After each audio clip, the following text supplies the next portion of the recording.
And a very warm welcome to you from day 2 of this second Luge World Cup event of the season. We're in Park City in Utah.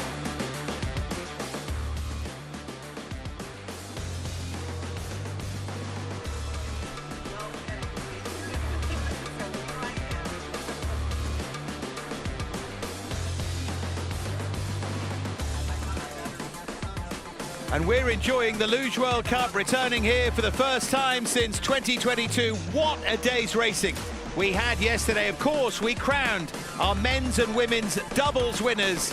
But right now, it's all about the singles.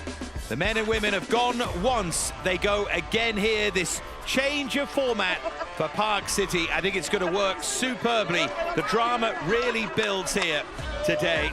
German success yesterday. Now our focus zooms in onto so many with chances in men's and women's singles.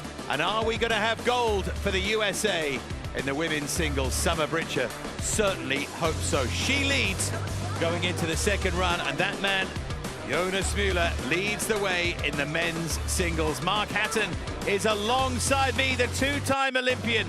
So much fun yesterday, and I know you can't wait for today. It was an incredible day of racing, Dave. Good morning, everybody. Good afternoon. Yes, incredible saves yesterday. We saw track records falling one after the other. And I think you hit on it earlier, Dave. Multiple nations in with a chance right now. Langenham certainly has a chance today. All smiles, super smooth. He will start in second place. Felderer in third. Fischnella, the other Italian, in fourth. Italy coming back with a bang.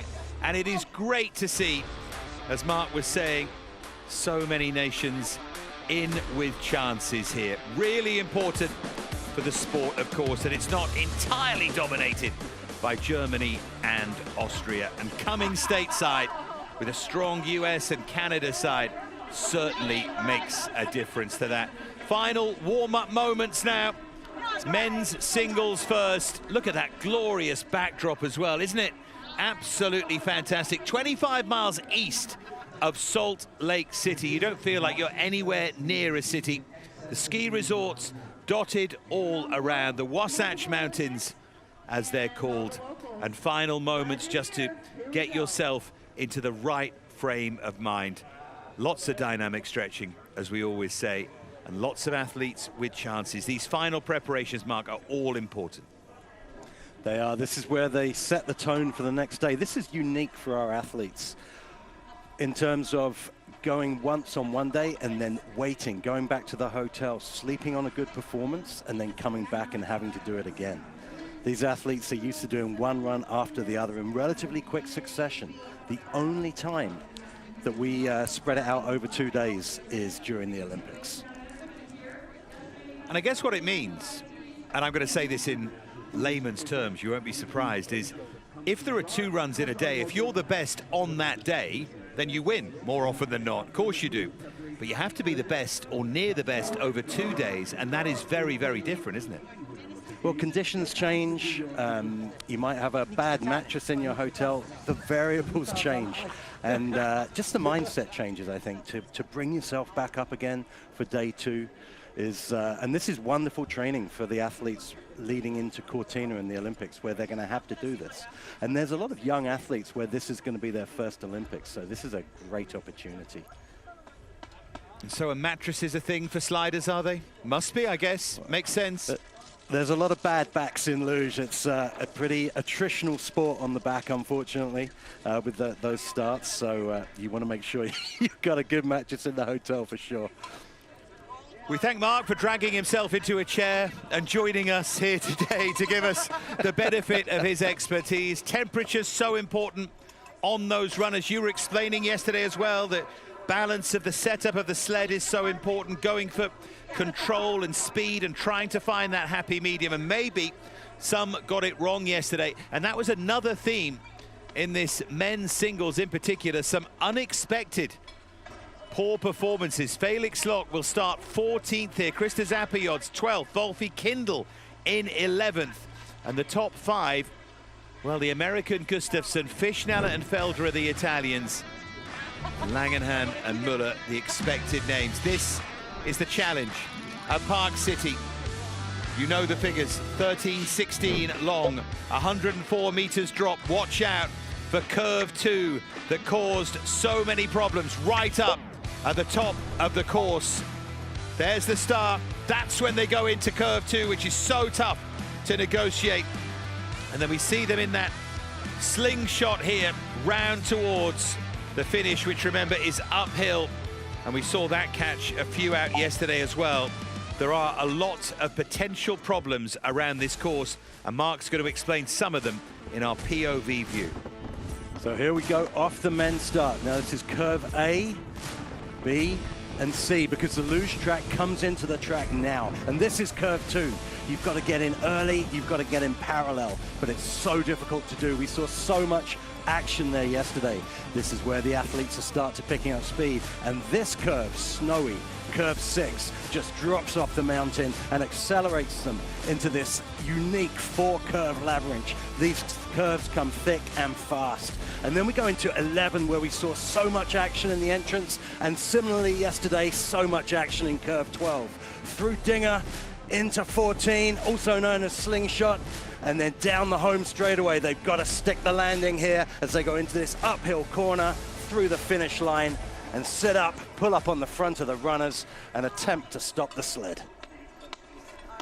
And it's a balmy day for luge out there, 11.6 degrees.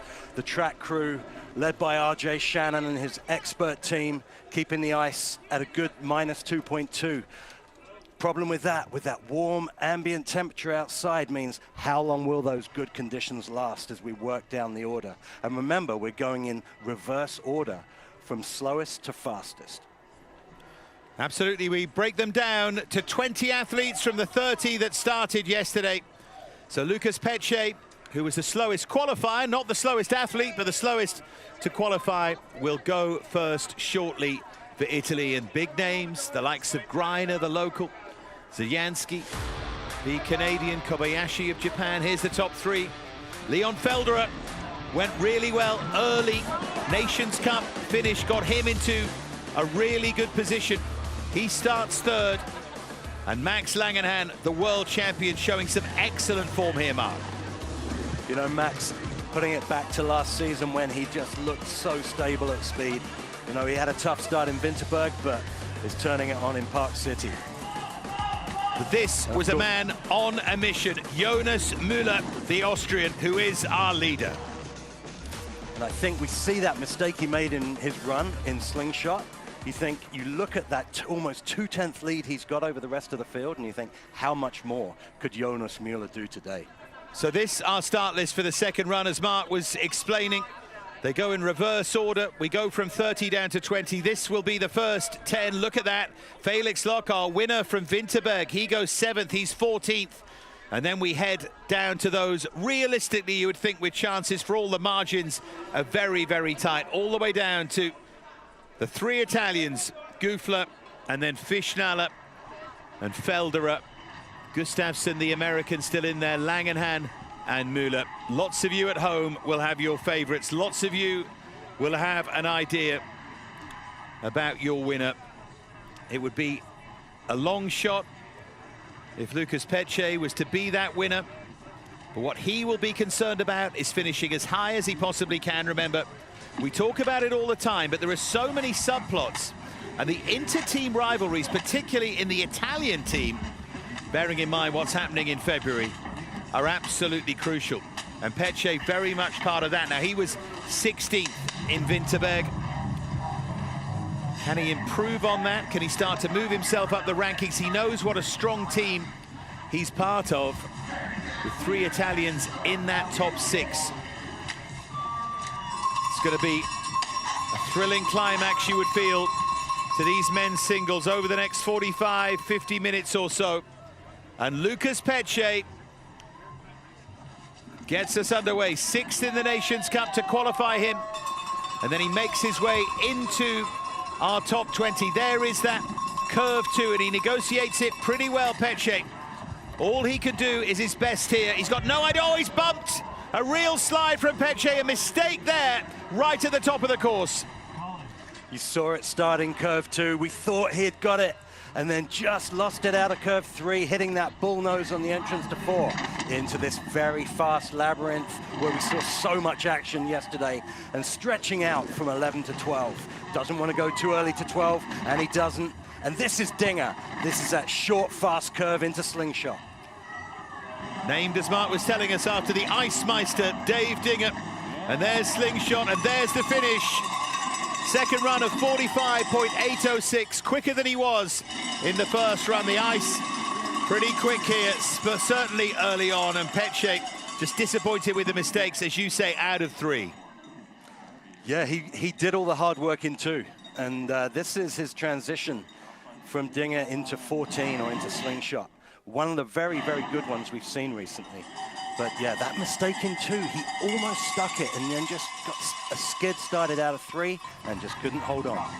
The local, Matt Greiner from Park City, came through the Wasatch Luge Club and this Utah Olympic Park system. This is home to him. Be disappointed with that first run. He'll want to put it right. Doesn't he look focused? He will look for speed. He's a big man, Greiner, and he can absolutely fly. Similar build to Müller, and he'll be disappointed to be so far down. Can he negotiate curve 2? Yeah, he can just about, and heads down into 3. A little bit of a bump from him there, but Greiner starting to go now. Good start from Greiner.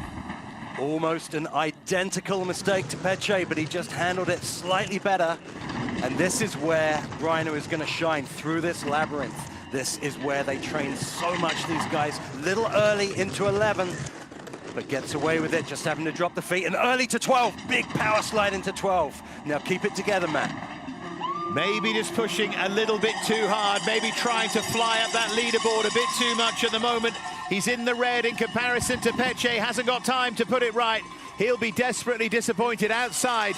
46 seconds, much slower than his first run. A shake of the head from big Matt Greiner, who now will focus on Lake Placid. But that is a desperate disappointment here on his home track. Well, we saw how fired up he was on the start, that look on his face. And when we see him through the top curves, everything was looking good through 2, but this is where that mistake happened into 11. We saw so many of our athletes yesterday make that mistake there. And then out of 14, good position there. But the damage had been done earlier on at the end of that long, tricky labyrinth. Cole Zajanski now, the Canadian. Petche, the early leader. Zajanski outside the 20, disappointed in Winterberg. What can he do here in Park City? What's his top of the course like? It's pretty good. It's an excellent line from Zajanski, but then a slide from him into 3. Yeah, Zajanski again, they're all going towards that left wall just before 4 so far. Curve 2 looks like it's treating a few of them a little bit better. Remember, they've only had 5 training runs before this race, so even these race runs, they're picking up experience from yesterday. And so many athletes spoke about that, didn't they, yesterday, about the lack of training runs, about how tough it was. He's in the green here, Zajanski. In comparison to that Petche time, he was a little high there. Yes, Zajanski just, wow, just 100th back from Petche. Remember, Zajanski, not a single slider by trade. This man is a double specialist. And his top man, Devin Wardrope, out with injury at the moment. So for him to be in World Cup is just such a fantastic effort. Here we see Zajanski with that form. And this is that big loop in 14. He did a great job just keeping it off that right wall. But that high line in 14, as we saw yesterday, can be so expensive going into this uphill finish. And a green light. Oh, that was scary. Me and you. Scary for me and you. You're not wrong, Cole. Seiya Kobayashi now. So Petche is creeping up the leaderboard. Still in the lead, Lucas Petche. And of course, as the ice just gets that little bit tougher, he might pick off 1 or 2 more. Kobayashi from Nagano in Japan, of course, host of the 1998 Olympic Games. before he was born, 24 years of age, the only Japanese luger in Beijing, 7th in the Nations Cup, and he's done well to get into this top 20, Kobayashi. And let's see what he can do against that time of Peche. Looks pretty good at the moment from Seiya Kobayashi. Nice clean lines, and he's in the green here against Peche. Oh, I hope we get to see that curve 2 again in the replay, because that is about as good as you can drive curve 2 from this very strong Japanese athlete. Little high in the entrance of 11. Let's see how that transition to 12 goes. He's looking super clean here. So Kobayashi now swinging round, and we look at that time of Peche, 1:31.707. How is Kobayashi against that? He's first. Kobayashi by 0.2 of a second. Peche always knew he was going to drop back, but that's a really good run from Seiya Kobayashi, 45.736, 0.004 of a second outside his first run. Talk about consistent. Blistering run from Seiya Kobayashi there, just going a little late to 14, but I would take that over going early, which we saw Cole Zajanski do earlier. But that curve 2 from Kobayashi, that's one of the best we've seen all weekend. Gintz Berzins next. Mark was telling us yesterday that plenty of the other athletes look at Kobayashi and watch the lines that he takes because they're so impressed with him. I wonder if Berzins had a chance to do any of that. The 23-year-old from Sigulda will be there in our first event of 2026, the Youth Olympic champion in Lausanne in 2020. How's he going to negotiate curve 2 at the top of this course, Gintz Berzins? Just a little bump off that wall, Gintz Berzins, but it didn't take too much time out of him. And he's still in the green here against that time of Kobayashi. He's got over 1/10 of a second over the athlete from Japan here, the Latvian Gintz Berzins. Excellent damage limitation from Gintz Berzins out of 2, just drifting a little bit late to 11, but a good flat line through 11, and a nice line round Olympic turn into Dinger. Now Dinger to 14 is so critical for our athletes not to go high in the entrance, and he has to drop the feet round the finish curve uphill, but he's still in the green by a massive, almost half a second, 4.5 tenths. Berzins goes into the lead. Yeah, good run from Gintz Berzins. 45.317. To put that in context, it would have had him 9th after the first run. So Berzins, who was 8th in the men's singles in Winterberg, be a bit disappointed to be starting this early.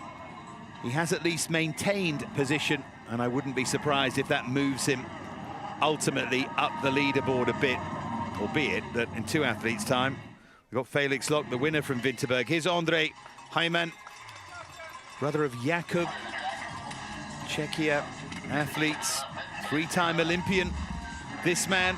And he'll be delighted to have got himself into 15th, placed in the 20s in all 3 of his Olympic Games,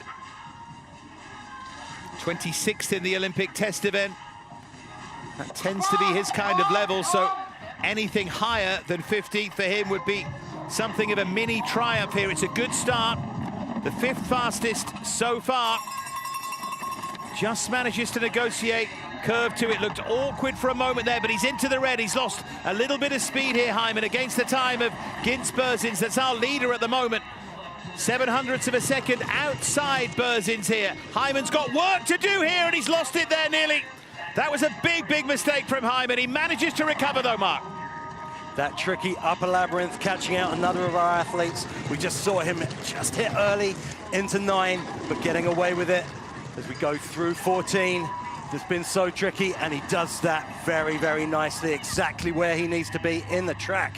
But it's not going to be enough, and it isn't. Into 3rd place for Heimann, 0.6 back. I like that from Berzins, because he's trying to pick them off above him now. He wants to edge up towards that top 10. Must say it was a sign of how well Heimann drove the rest of the track that he ended up that close. There's the mistake. Just hitting on early into 8. And then it's very tough not to be a passenger for that curve when your feet come off the sled like that. But this was a lovely curve 14 as we see him go down the left-hand side of the straightaway, getting him in at a really good angle for that tricky uphill finish curve. A mop of the brow, a green light. Now, first of the big names Frustrated Felix Loch, the winner in Winterberg. What alterations have he and his dad Norbert made for this second run? He will surely go for it here, Felix Loch. He'll aim for the top 10 and he'll try and fly down this course.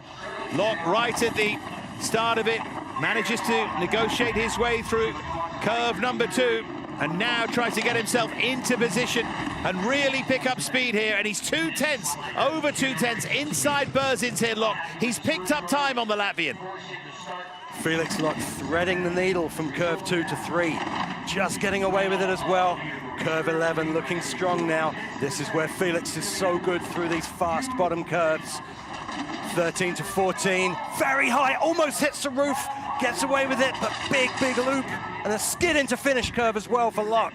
But he's done enough by half a second on the mark, ahead of Berzins, into first place for Felix Loch.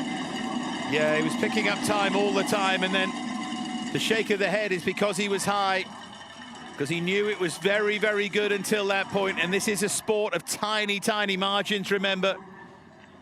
This is that high entrance line. When you go up that high, the G-force stops and you plummet back down to earth in the center of the curve. And then there's only one way to go at the exit, and that's back up again. So Loch had to work so hard to get his sled off the curve. But in a way, what he's trying to do is put right what happened yesterday. Taking risks, taking chances. Here's Alex Ferlazzo from Queensland, the Australian. Took up the sport 15 years ago in that natural track in Naseby in New Zealand.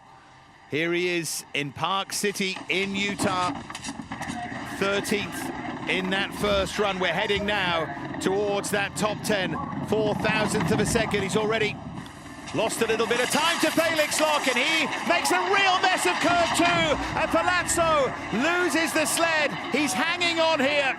But Ferlazzo with a catastrophic error right at the top of the course. He's back on. He's kept his momentum going. But this is a sorry sight for Ferlazzo, who will try and make it down to the bottom of the course. But the time, of course, will be nowhere near. Desperate there for Ferlazzo. Well, Ferlazzo sliding for pride now. When that happens, there's nothing you can do. It was just trying to avoid the damage to his sled, and now just trying to get those points by finishing the run. He'll still get World Cup points for this. He'll still get those all-important Olympic qualifying points. Ferlazzo, you know, such a great slider. We saw that a couple of years ago in Altenburg, where he came 5th. So we know this guy can do it. So Loch leads. I doubt he'll be leading at the end of the day. And the point to make, if you're wondering, by the way, folks, Ferlazzo will likely finish 20th. But the reason it's worth finishing the course is 2 other athletes don't finish. Well, you finish 18th, don't you? And it's more points, and it might be the point to get you into the Olympics. You know, it's crucial you get everything you can. There was the error, and how well did he do to hang on? Well, we just saw that curve 3 just tipping him over. He went early to 3. Sled went up on one runner, and it's that moment in time where you're thinking, is the sled going to stay on one runner and fall down on the other, or am I going on my face? Do us a favour, Alex, don't mention cricket. Christos Apiods, 12th in that first run. The powerful Latvian, another, like Berzins, from Sigulda.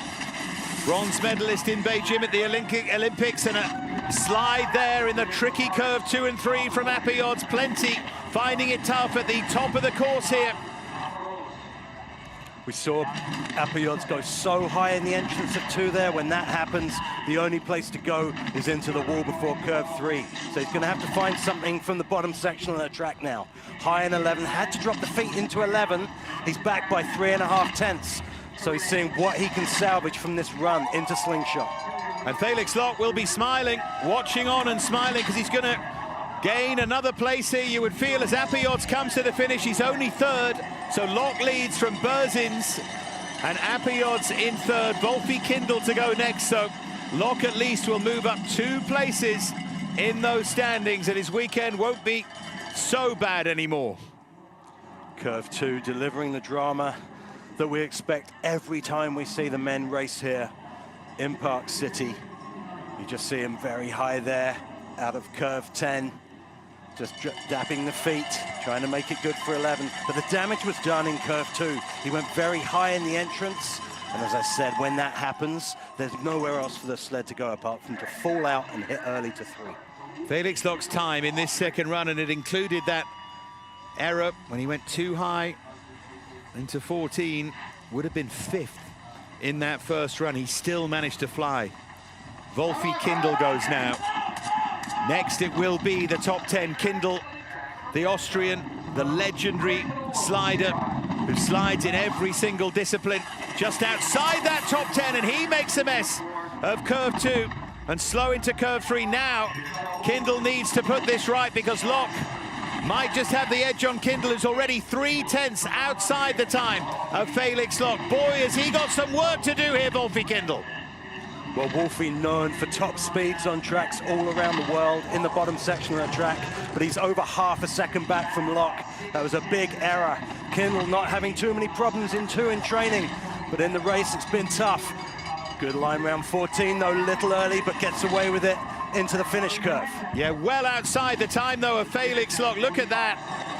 Over half a second, well over half a second. Kindl goes into 3rd, and still smiling and still maybe heading for the top 10 is Felix Locke, just showing what can happen if you can get a time in the book. There's the mistake from Kindl that we saw, and he was always losing time. And you pointed out so many times, Mark, if you leave yourself with too much time to make up, it's almost impossible, no matter how good you are down at the bottom of the course. Absolutely, you've got to get that multiplier. You've got to get that advantage at the top and then be faultless through the bottom so that advantage multiplies down the track. Timon Grancagnolo, this is a big, big run for him from Saxony, the German.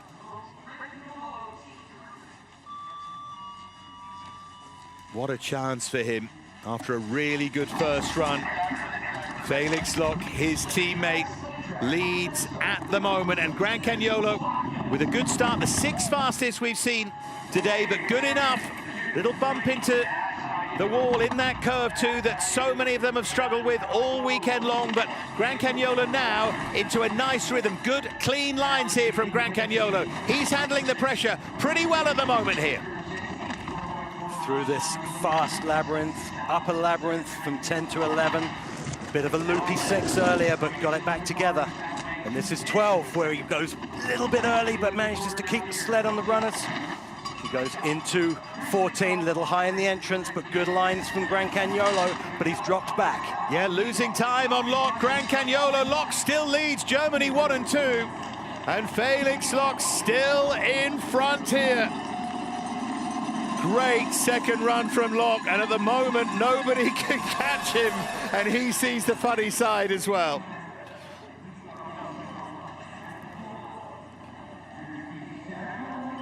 This is where we see Grancagnolo really stretching out. As he goes round the finish curve, stretching out. He made a good shot of curve 2. He was drifting away from curve 3, and he pushed it back into the curve, and that's what saved him and got him that decent upper section. So far, Felix Locke is over 3/10 of a second quicker than anyone today. Berzin's 2nd fastest, Grancagnolo 3rd. Next up, a massive chance for Josef Ninnis, 8th in the Nations Cup, to qualify for this. Don't get too many chances to get yourself up towards that top 5. He has an opportunity here. 9th at the moment, Ninnis, and inside the time of Felix Locke. Remember, starting with an advantage over Locke, and he manages to negotiate curve number 2. And Ninnis starts to pick up momentum here. That target is the time of Locke, and he's just outside it. He's lost time as well on Felix Locke. Having to drop the feet into curve 6, it's really flat through there. So you lose a ton of time. So now he's got to find something through the bottom, but he's a 5th of a second back, 2/10. Did a good shot though round curve 2, Josef Ninnis. But he's almost off the Sledding dinger, and he's off. He's got to try and get it back on the stills, and he's back over again. Can he use all that core strength to flip the sled back? It's going to be tough. And of course, you always tell us, Mark, uphill finish here. If you've no momentum, you're not going to get there. And he won't. Remember the point we made about Felazzo? Well, he's going to be 19th because Ninnis does not finish. Locke still leads, and that's such a shame for Ninnis because this was such a big chance for him. Well, he almost saved it. You saw that early entrance to Dinger. When that happens, the sled just goes too flat, and it gives you a really difficult entrance to 14. He actually looked like he almost saved it in 13, and here as well, almost gets it over. But then you just see the sled pin him to the wall, having to use all those big core muscles to try and get it back on the steels. But it was too little too late for Joseph Ninnis. The bravery, though, and the intent to try and hang on. But you could see the momentum just ebbing away from him and the sled. So Locke, with 8 athletes to go. Remember, Locke started in 14th. Now, at worst, he's going to be 9th. Funny what can happen, isn't it? Remember, the fastest run by some distance. Of course, we're coming towards athletes now who've got a big advantage over him from that first run. But it's strange, the things that can happen. Still unlikely Locke will be top 5, but you wouldn't write it off necessarily. Nico Gleischer, the Austrian, to go next. And look at that advantage, nearly 0.3 of a second to play with here. Former sprint world champion. We know the speed that Gleischer has in that sled when he needs it. There's curve 2, a little awkwardly into that right-hand wall, and again was struggling for a moment to extricate himself. Now he manages to, and now he looks for that smoothness. Now he looks to pick up speed down the track, and he's still in the green in comparison to the time here of Felix Locke. Well, it wasn't the prettiest curve 2, but Nico Gleischer doing a little bit of tap dancing in between 2 and 3 and got the sled back online as he goes round Olympic turn into Dinger. But he's losing speed here. He's into the red, Gleischer. He isn't challenging the time at the moment of Locke, 133 kilometers per hour. He's outside Felix Locke as well. Still, no one can get to him. And you can see how funny Gran Cagnolo's finding it alongside him. Gleischer goes into second. Locke, the veteran, still leads. Well, what a charge from Felix Locke. My goodness, how high up the leaderboard could he go? Could he sneak onto the podium? It's unlikely. Here we see Nico Gleischer. You look at that position on the sled. You see the aerodynamics, these athletes putting their head all the way back to cut the airflow. Fantastic finishing straight there from Nico Gleischer, but just still not quite enough to catch Locke. It's remarkable, isn't it, though? Locke, the winner in Winterberg, starting in 14th. Now, the worst he can finish is 8th. And that World Cup points table, he gets 6th, 7th or 8th. It suddenly doesn't look so bad because you can't win every week. David Nössler, the German, to go next. You could see again, over 0.3 of a second to play with. Nössler should be good enough to overtake the time of his countryman, but he was slow into curve number 2. You saw him bump off that right-hand wall. Still in the green here, Nössler, but he can't afford to make too many mistakes here. 0.2, so he's lost 1/10 of a second on Locke already. It's going to be fascinating to see what Nössler does, what that time does now in the next few seconds. David Nössler, such a fierce competitor, making a decent go at curve 2 with a tricky line. Great line round curve 12. This is where Nössler could pick up some speed as he goes into slingshot. Can he make back some of that time? He can't, he's in the red. It's back so in the tight, green. it's so tight. He does just do it. He just does it by 0.08 of a second, as you said though, Mark. He went into the red and then back into the green. It was mighty close, but finally someone knocks Felix Locke off the top, and it's his teammate David Nössler. This is his curve 2, just hit before the nub of the curve. That could have been disastrous for Nössler, but he handled it so well and got such a good entrance into curve 4, as we see here. But yeah, out of slingshot into the straightaway, that was finding some time out of nowhere for David Nössler. Great sliding from the German. And remember, with 4 Germans, there's only 3 Olympic plane tickets. So every race counts in this competitive German team. It really does, doesn't it? It really does, and three of them there. Nursler, Locke, Gran Cagnolo. All smiles. Alex Gufler to go next. There's plenty of competition in that Italian team as well. The 23-year-old, second in the Nations Cup, fifth in the Youth Olympics in Lausanne, the boys singles in 2020. One who has been tipped for stardom, looking for a breakout moment. Alex Gufler, sixth after that first run, and inside the time of Nursler, as we would have expected him to be after that start. How does he negotiate curve number two? Not bad at all from Gufler, still in the green in comparison to that time of Nursler. Now, can the Italian find the kind of perfect run that could surge him up the leaderboard? He's going well at the moment here. Gufler, but there's a mistake from Gufler. That upper labyrinth catching so many athletes today, a little late into 11. He's got to try and salvage something from this, because again, this is a competitive Italian team, and there are limited spaces for their home Olympics. It's a great line round 14, so he's putting it down in the bottom of the track. He was 4/10 down, though, having been 3/10 up, and he's seventh, Gufler, and it is a good recovery after a catastrophic upper labyrinth, but Gufler will be so disappointed. Germany still 1 and 2. Felix Locke hanging on at the moment to second place with only 5 athletes to go.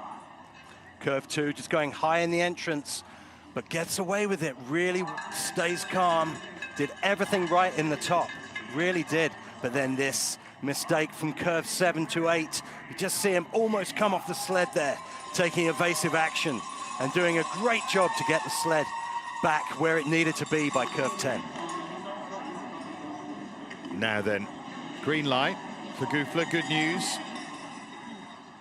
How much are all of you luge fans looking forward to these last 5? Anyone you feel could win it, including Nursler, who leads at the moment. Johnny Gustafsson from that Adirondack sliding pipeline, 4th in the Nations Cup.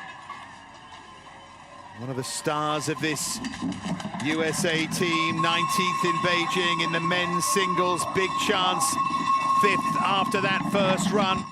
It would mean so much to him to win here in the United States of America, and Gustafsson remains in the green. Looked a little bit shaky for a moment there in curve 2, but managed to put that right. And this looks really, really good at the moment from Gustafsson. 0.2 of a second in front here. Johnny Gustafsson hunting down David Nursler. Fine margins for Johnny Gustafsson, but he's building on this lead. He's found another 3,000ths out of nowhere. It's one of the best curve 12s we've seen. 13-14.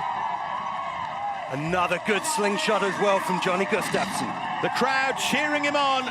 The decibel levels going up, and Gustafsson leads. Over 0.2 ahead of Nursler. He knows just how good that was. 45.173. Only Locke has gone quicker today. Gustafsson is pumped up and loving it here. Well, if you want to throw some pressure on those 2 Italians in front of you, that's the way to do it. Johnny Gustafsson with that short first paddle and then reaching out for the next 2. This home field advantage, so important for this American team. And look at that form into finish curve from Johnny Gustafsson in front of a home crowd. Just fantastic sliding from this massively likable American. Big smile, big fella. Look at that. He is buzzing after that. I hope he doesn't get a blue light here. He won't care, to be honest. Loving every single moment. Now then, 4 to go. Gustafsson leads. Dominic Fischnaller next.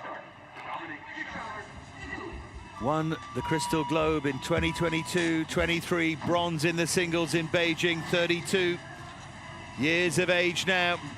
Really smooth slider, Fischnaller. Knows all of the tricks, has all of the experience. Does he have enough here to get past Fischnaller? To get past Gustafsson, Fischnaller at the top of the course, a little bit bumpy there through curve 2 and 3, but now Fischnaller starts to establish a rhythm here, but he's down by 1,000th of a second. Gustafsson was so quick, and Fischnaller has it all to do now. Well, Fischnaller with those beautiful soft shoulders excels at these fast labyrinths. So he's going to give himself every chance to catch up, but he's lost another few thousandths. He's down to 300ths back from 13 to 14. It's high in the entrance to 14. That's not going to help him, but he keeps it off the right wall. 134 kilometers per hour. It's going to be close, and Fischnaller picked it up at the bottom of the course. Wow. By 14 thousandths of a second, Fischnaller gets ahead of Gustafsson, who must have been dreaming that he'd still be in front, dreaming of a podium, but now 3 to go, and it's Fischnaller who leads. It's over to his teammate Felderer, then Langenham, and then Müller. What a finish here. Look at Fischnaller through that curve. That perfect sliding as we expect. A little high there, but really a beautiful run from Dominik Fischnaller. Little problem in curve 2, but this is where we get into that performance under pressure. It is a pressure cooker in that top 5. It's all so close. Felderer's advantage, just over 800ths of a second. The Nations Cup win, having practiced last week, continuing in Milan Cortina, it means so much to them. So coming into the World Cup here, Nations Cup win gave him fresh ice, gave him this chance. He went early, he made the most of it. Now he's got a chance to back it up, and he is hunting down his teammate Dominik Fischnaller. Remember, a narrow advantage, loses 9 thousandths of a second of that, but that's okay. Can Felderer negotiate curves 2 and 3? He can, and Felderer off to a good start here. Let's look at this split here against Fischnaller. How tight is it? He's picked up time, just under 0.2 of a second. This is an outstanding start from Leon Felderer. Felderer finding speed from top to bottom, little skid into 10 and late into 11. He's going to get it back together, and he does. That's going to cost him a bit of time in the next split, but he's up by almost 0.2 of a second on his teammate. Yeah, as you say, just lost a little bit of time, but he still has time in hand. But Fischnaller flew in this bottom part of the course, so this is going to be interesting. Felderer does it. By 0.05 of a second, Felderer in front. The pressure now shifts to Langenham and Müller. Felderer did what he needed to do. At the moment, Italy have 1 and 2 here. Incredible from Leon Felderer. He'll be such a popular medalist, the current athlete's representative for the International Luge Federation. He did an inch-perfect curve 2, made that mistake in the upper labyrinth where you got to think his heart would have been in his mouth, but kept his cool, kept his calm, as we've seen from this athlete. And look at that sportsmanship between the team as well. Just wonderful from Leon Felderer. And great from Gustafsson. Now Langenham. That deceptive smile, because he is cold when it matters most. Won the last 2 World Cups, looked really good in Winterberg. Just got better throughout those 3 days. Only Müller to go after this. Langenham knows that he needs to set a time for Müller. He knows just how good Müller is. Langenham through curve 2. And into 3 now, and still in the green. Felderer, the athlete, is chasing down, but he's very aware as well of what is coming after him, the mighty figure of Jonas Müller. But this so far is typically cool and calm and clean from Max Langenham. Only 1/10 of a second to play with. He's building on it. It's a good line into 11, 11-12. This is where the athlete's going to pick up speed. A little early to 12, but here he goes through Dinger. Very high in the entrance again. But Langenham looking like he may have done enough. Yeah, picked up, didn't he? He had 2/10 to play with, and Langenham's done more than enough. 1/4 of a second clear of Felderer, and that time is going to take some beating. Still, Felix Lock, the quickest on the day. Langenham, though, second fastest. And Müller now goes for gold. It has all come down to this. Langenham really couldn't do much more than this. Langenham putting so much pressure now on Jonas Müller. Jonas will have heard it from the track announcer. He will have seen the time. And this is where his heart's going to be racing. But as we saw last week, Jonas Müller, a very cool customer under pressure as well. sports soldier with the Austrian army. We know how good he is, how consistent he is. He's won Innsbruck, Lake Placid, Oberhof, Winterberg, 6 World Cup wins in men's singles, a coming force in the sport, a giant of a man, likes fast flowing tracks. Won the mixed singles in Winterberg with Lisa Schulte, second in the men's singles behind Locke. Chance to go one better here, leading after the first run. Langenhan is the target for Müller, and he's inside that at the moment. Look at the time he has to play with here. Over a 1/10 of a second for Jonas Müller. And so far, he's negotiating the top of the track pretty well, and we know how much speed he can generate down towards the bottom, Müller. It's going well at the moment for the Austrian Jonas Müller. Just losing a couple of thousandths, but that was a good curve too from Jonas Müller. A little early to 11, you see him go high in the entrance, but 12 gets it back on track. Was a good shot towards Dinger. He's got just under 2/10 of a second to play with Müller. Surely he's done enough here as he comes round that final curve, and Müller gets gold, and he does so by a 1/4 of a second, and it makes you wonder what all the fuss was about. Second in Winterberg, and the winner here in Park City. Hats off to Jonas Müller. That was close to perfection, and he has just turned in the fastest time of the day. So the quickest time on both days. Jonas Müller, a worthy winner in Park City. Jonas Müller just charging on that run. He didn't leave anything out there. His curve two was as you would expect from an athlete on such good form at the moment. And you just see him pushing back there, trying to squeeze every last inch out of the track. That upper labyrinth as well was smooth. It was calm. He kept his position. Made that little mistake going into curve 11, but not enough to stop Jonas Müller from an incredible victory. There's an irresistible momentum about him on that sled. Seems to brush mistakes to one side. Big smile from the big man. It's an impressive winning margin as well. Over a 1/4 of a second in a race that felt so close. The big mover on day 2, Felix Locke. No great surprise that the vastly experienced Locke able to put yesterday behind him. He went from 14th to 7th. Down towards the bottom, we saw Palazzo, of course, with a mistake, but he managed to finish.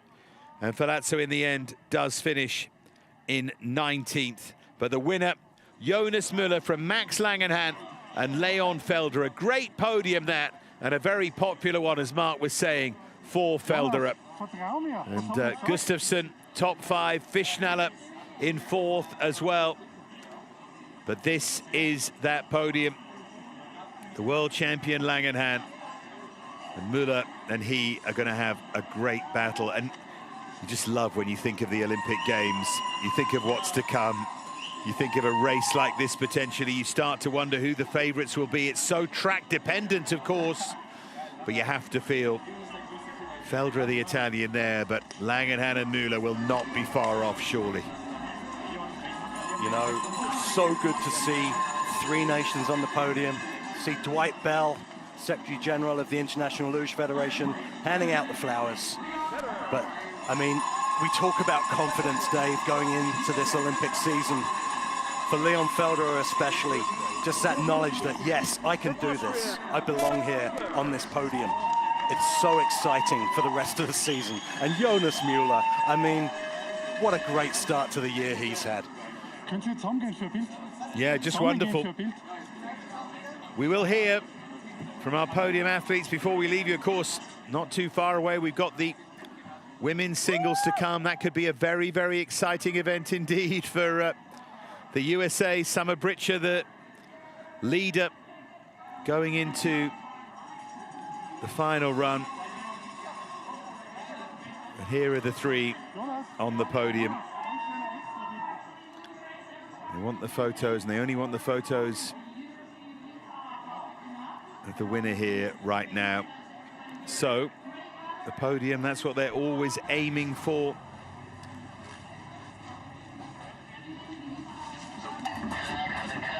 Leon Felderer had such a good run. We saw him do it in Nations Cup in Curve 2.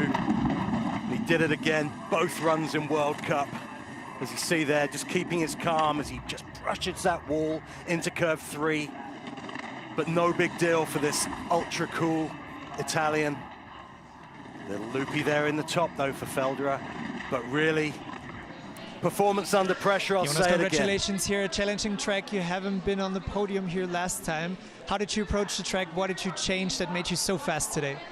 I don't know, I watched a lot of runs from the last time, and then, yeah, this week was tricky. In the beginning I had 2 crashes, but then we figured it out. We had an amazing setup, and yeah, I think that's the way to go here. And I was really relaxed the last today, so I think a tire can be fast, yeah. Thank you. Short and sweet from Jonas. This was Langenhan.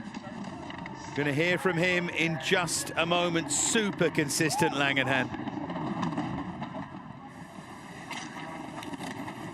Thought all was lost in that Curve 2, watching it there, but again, Langenhan just knows how to make it work, even with a line like that.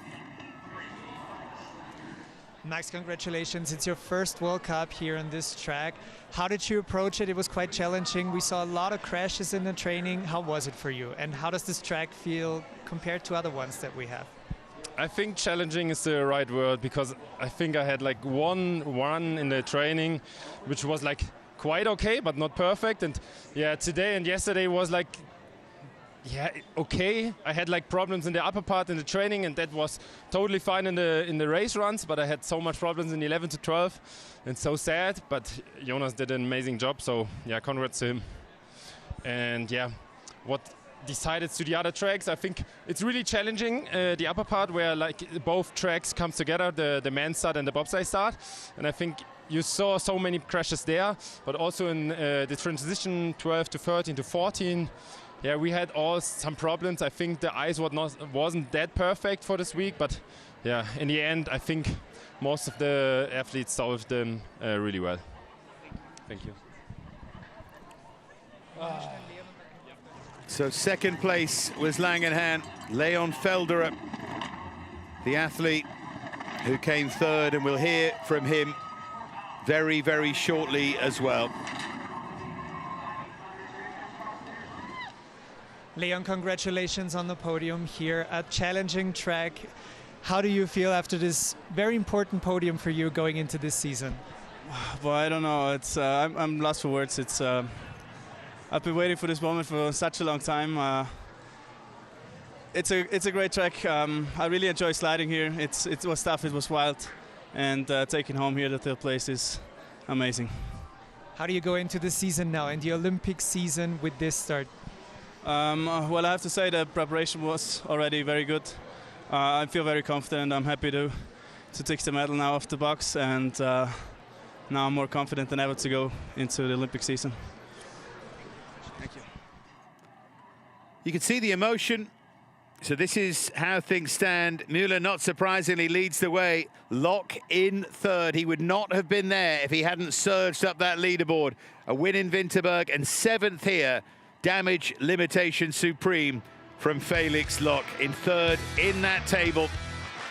So many with chances, but in the end, it was the speed and the quality of Jonas Müller.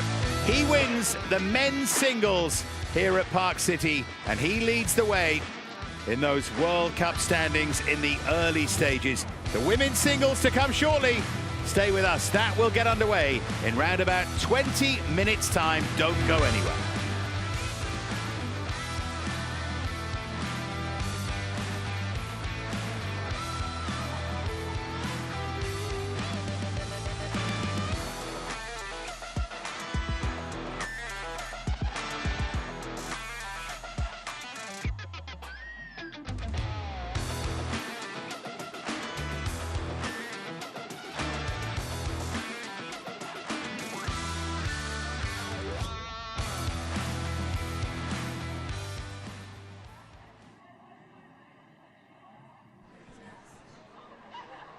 Mic check, mic check. Hello, hello.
Welcome back to Park City. Incredible racing yesterday in the women's race. We see the air temperature there, 7.6, so it's getting slightly cooler. The ice temperature also stable, but how long will it last? And that incredible track record of Silke Otto, 42.940. That is from the 2002 Olympics. Surely one of the oldest track records in the sport of luge.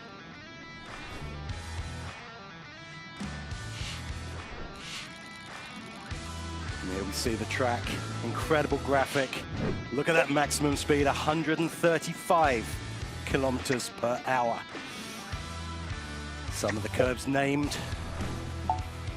See the women come in just into curve 4.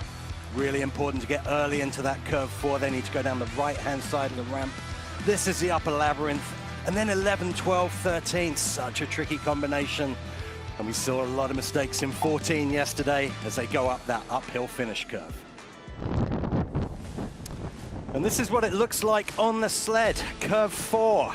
This is where the women go into 5. They're trying to build speed, and then the mountain just drops away. This is curve 6, one of the steepest curves in the world, firing them into this long 4-curve labyrinth. And then into curve 11. This 11-12 transition, so difficult for some of the athletes, and into Dinger, named after Dave Dinger, one of the legendary ice meisters of Park City, into the home straight, and this uphill finish curve where we saw it being so cruel to some of our athletes trying to get across the line after some tricky sections. So that is the site. Brilliant work there from Mark here in Park City in Utah. And what a chance here for Summer Britchett. USA 1 and 2 after that first run. It'll be Juliana Tunitska of Ukraine to get us underway, and rather like in the men's race, some underperformers there. The name of Julia Taubitz jumps out at you, Merle Frabel as well. But down towards the bottom of that list, Schwarz absolutely flew. And then Fischnaller and Britcher, 0.004 of a second between them. But the pressure will just grow and grow on those two athletes from the USA. Both, of course, with so much experience, Fischnaller in particular. And here, temperature of sleds, absolutely crucial. I know you can't wait for this, Mark. This is going to be good. We've already had a fabulous men's singles second run. Genius here from the organizers to do this Olympic style, to keep us waiting. And Juliana Tunitska of Ukraine will start things off. Second run of the women's singles. So much could happen. Hannah Prock, the winner from Winterberg, starts in 6th. Hofer, the Italian. Schulte, the other Austrian. The likes of Frabel will look to charge, and Taubitz will look to do a Felix lock if she can. So many ifs and buts, but now down to reality. Tunitska, the one to set the tone, to set the time, to try and move up that leaderboard if she can.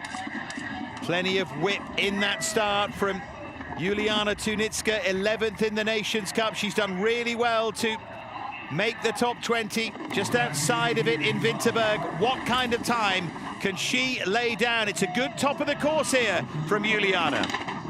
Juliana Tunitska, good start as well from Tunitska. We know Tunitska can do it because in the juniors, a junior world champion in her own right. Little middle into 11, but deals with it really nicely as she makes that tough transition into 12. And Tunitska continues down the course.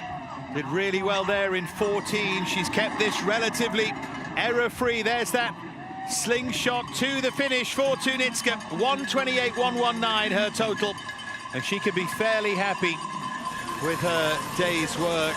Big smile on her face, and of course, as we've said all along, you never know once you're done and you put a good run down what can happen behind you.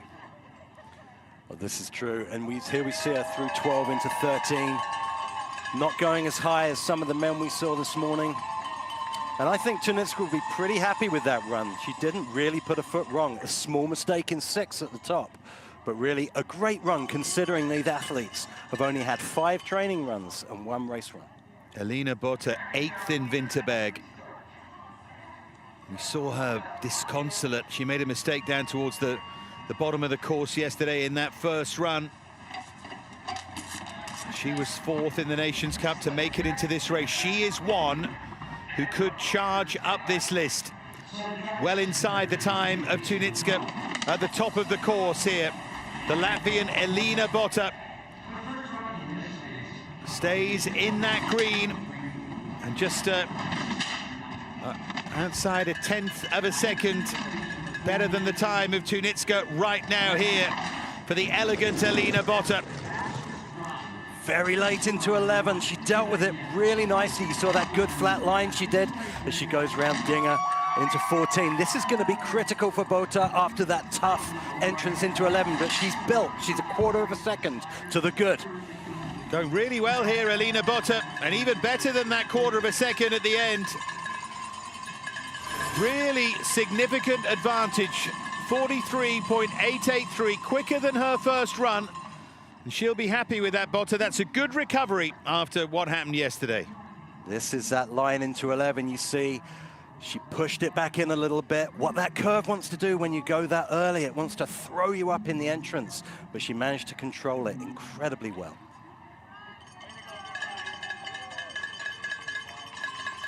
Next, after Botta, oh, that awkward exit, no grip on the soles of those boots. Sandra Robacha, who turns 31 today. Long battle with those shoulder injuries, a 2-time Olympian. She had that World Cup win at Altenburg in 2019.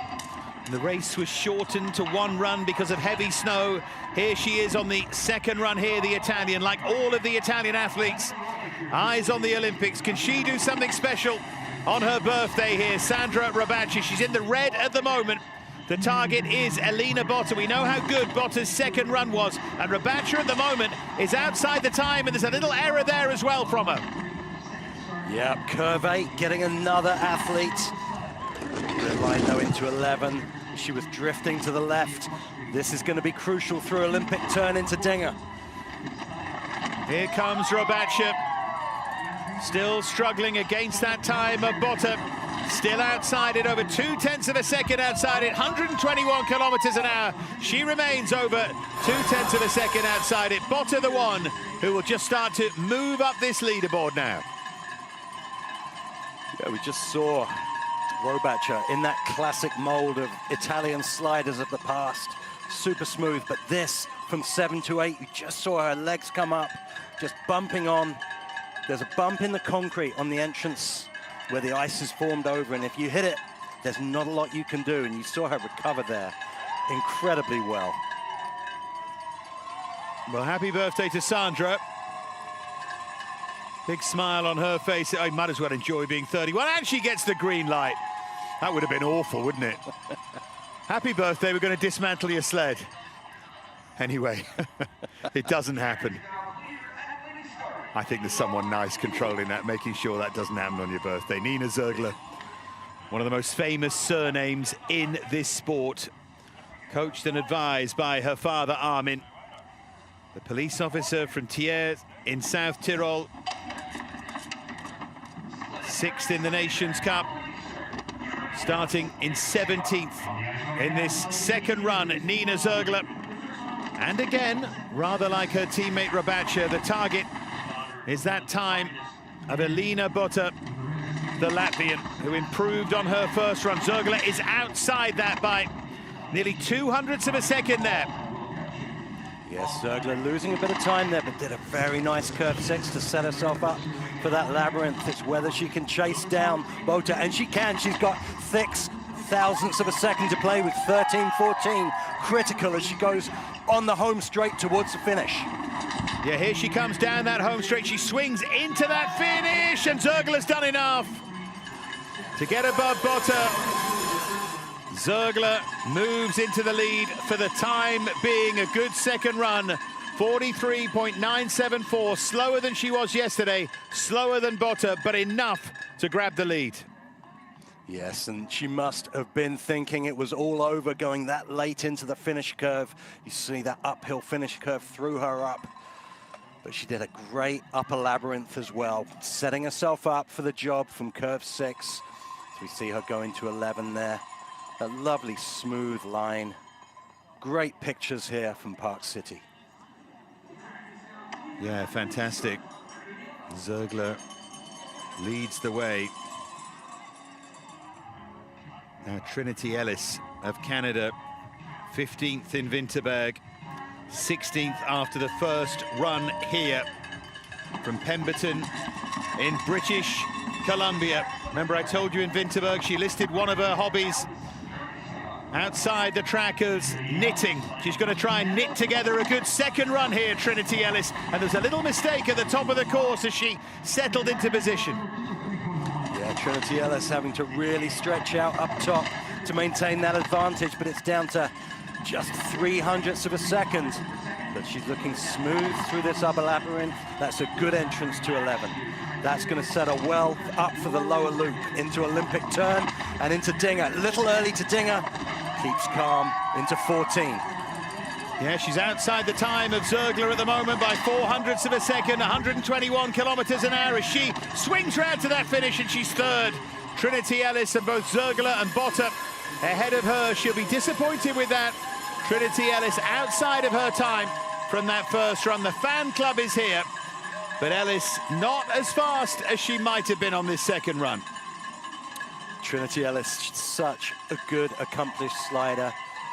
But you see here into 14, that high entrance dropping down. You just end up driving an extra 2, 3, 4 meters of track when that happens, when you go high in the entrance and you drop down and you come back up again. That could have been the difference for Trinity Ellis. And they go back and, of course, they look at it. They'll have felt it too. Now, Julia Taubitz was third here in 2022, won the sprint. This is not what was expected from her. Remember, 12th in Winterberg, a very slow start to the season from Julia Taubitz, apart from that second in the mixed singles with Felix Loch in Winterberg, where she won last season. Taubitz so successful. Can she pick up time on this second run to try and kick-start her single season here? She's inside the time of Zergler, but she did start with an advantage, Taubitz. Oh, that's one of the best labyrinths we've seen. She goes into 11, setting herself up for 6 with that perfect feeling that we know she has. Look at that line round 12 to 13 as well. Just textbook from Taubitz. This is vintage stuff into the home straight, keeps it off the right wall, but crosses a finish line with almost a half a second to play with, and she does into first. That feels like a very Felix Loch style second run from earlier on. Quickest of the day so far, 43.586. Way quicker than anyone else in luge terms anyway. And Taubitz is the one who lays down a serious marker. Nina Zergler, as Mark was saying, nearly half a second outside of her. That was just a beautiful run from Taubitz. As we know she can do, we see it so often, but so rare that she's at this end of the start list on the second run. Great sliding.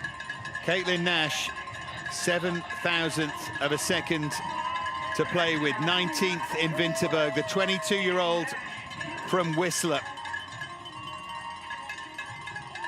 Has that little bit of history. Her and Natalie Corliss, the first all-female doubles team to ever compete in a World Cup doubles race. Success with Natalie here at Park City in the doubles. She goes here in the singles, and she's just outside of that time of Taubitz at the top of the course.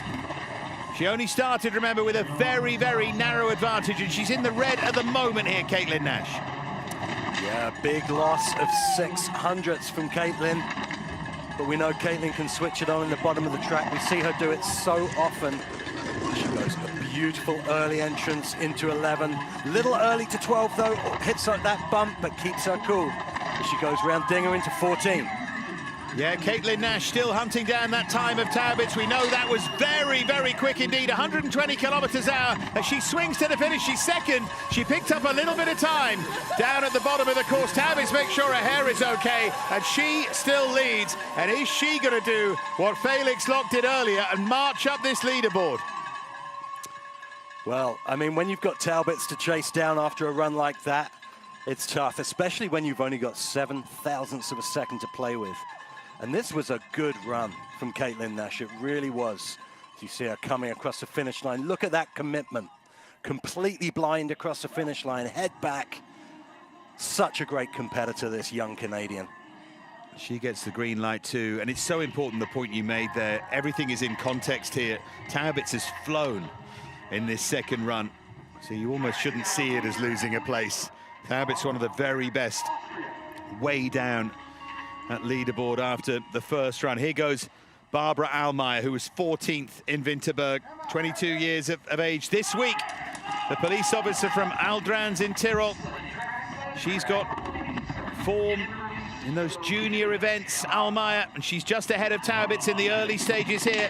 Really good first run from Almayer, in 13th going into this second run, and could she stay ahead of the German here? Almayer going really well at the moment, but she's lost time, but she still has 100th of a second to play with. Now she goes into the red, though. Yeah, it was a good-looking top section from Almayer, but she's just losing tiny increments of time as each curve goes by. She's back by 500ths of a second as she enters slingshot.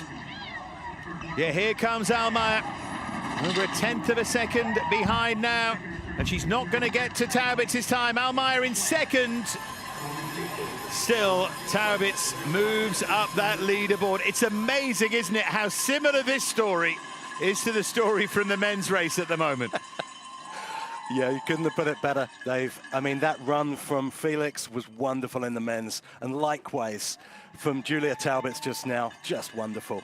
As you see, Almayer pushing the sled to the right-hand side of the ramp earlier. This is where she got slightly thrown up in the entrance of 14. We're seeing that happen a lot as these athletes short on training runs, but high on courage and commitment. We've seen 2 of the Canadian athletes go already. Ember Susko, the 20-year-old, goes next. 10th in Winterberg. Another chance of a top 10 here. She needs a very, very solid second run. Remember, Taubitz with 43.586 has shown everyone the way here so far. Susko with a bit of time to play with, but not much. And we know how quick Taubitz was in the middle section and then down at the bottom of the course. So Susko green at the moment, as you can see, with that advantage, but how long can she maintain that? And already you see she moves into the red. A minor mistake there from Susko. Remember, she's being compared here to a wonderful time from Taubitz, and she's not responding at the moment. Yes, Susko's such a natural slider. Little mistake into 11 earlier on where you saw her skid left and right and high in the entrance of 14, but pulling it out down the straightaway. Crossing the finish line, a quarter of a second back. Can she claw something back into 3rd place for Ember Susko? Isn't it something? Taubitz, 15th fastest on the opening day, quickest on the second day, with 9 having gone. Susko in 3rd. Great to see her family there. Her mum, Shannon Susko, in the audience. And look at that position. Like we say, there's so much more to come from Ember Susko. She's such a natural at this sport. She's such a gifted slider. And she's so young in the sport that looking on to, well, the Olympics this year, but definitely for 2030, she can do amazing things. Still, it's Taubitz with a beaming smile. Now Natalie Marg of Switzerland to go next. Remember, she and Farquharson joint 10th, exactly the same time. Taubitz, for now, is the target. 3rd fastest start time for this very, very talented Swiss slider, Natalie Marg. Often forgotten about, I think, but capable of Really, really special runs, Marg, and she's still inside that time of Taubitz. It would be a real feather in the cap if she can finish ahead of the German great here. Yes, Natalie Marg in a partnership with Germany. Great line through 11, one of the best we've seen as she goes from 12 to 13. But yeah, the Swiss athletes gaining from that German experience with sled setup and coaching. And it's showing here for Natalie Marg as she gets into first place, going past her teammate, although from another country, her teammate of Julia Taubitz, into first place. And you can see how pleased they were for Natalie. And we're going to get a direct comparison in a moment with Farquharson, the American athlete, because they had exactly the same time. So we'll see straight shootout, really, for first place. Marg moves ahead of Taubitz. Someone was always going to, and it is Natalie Marg.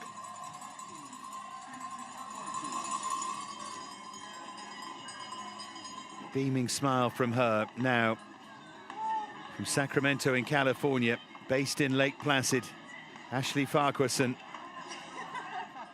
One of those studying business via Purdue Global, part of the Team USA education program. They look after their athletes, they look towards the future.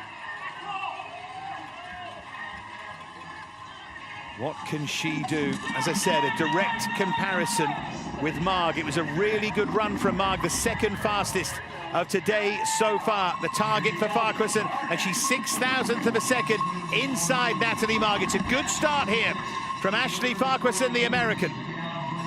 Going down the right-hand wall into 6, but using all that experience to start multiplying that lead. She's gone from 0.006 of a second to 0.05. As she goes into 11, it's good lines we're seeing now from Farquharson as she goes round the Olympic cone.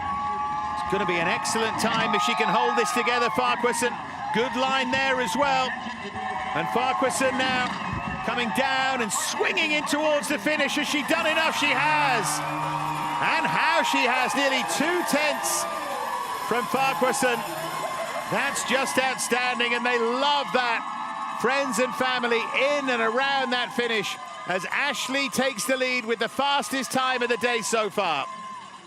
That was incredible from Ashley, that extra pressure that you have racing at home. As we see her down the start ramp here, really powering that sled down. And look at that position. Flat, pushing the position, pushing the shoulders. And really not much to say on this run. Ashley Farquharson looking every inch the home athlete. And proud she should be after that run in front of a home crowd. And it looks like she got a red light. Well, this is not blue. Forever the optimist. Frabel to go next. One who could really lay down a marker here. One who could really march up the leaderboard. Furious at finishing 9th in that first run. Her standard's so much higher than that. She has to go as quick as she can and see where it takes her. 0.006 ahead of Farquharson here, but now she moves into the red here, Frabel. Just lost a little bit of time, but it's so tight between the two of them. We don't see this often from Mela Frabel. We know what she's capable of. We saw it in Winterberg. 13 to 14 though. Doing everything she can in the bottom section of the track. One of the best 13-14 transitions we've seen, but she's back by almost 1/10. Back by over 1/10 in the end. Frabel behind Farquharson, who's really enjoying herself with 8 athletes to go. Not Merla Frabel's week at all. Second in the event in Winterberg, but it just hasn't happened for her here. That's the 3rd fastest so far, and you were fully expecting Frabel to come out and be quickest to this point anyway. You really were. That just shows what a run Ashley threw down. We see this good transition here. This has caused the athletes so many problems this section, but Frabel dealing with it well, but it just wasn't enough.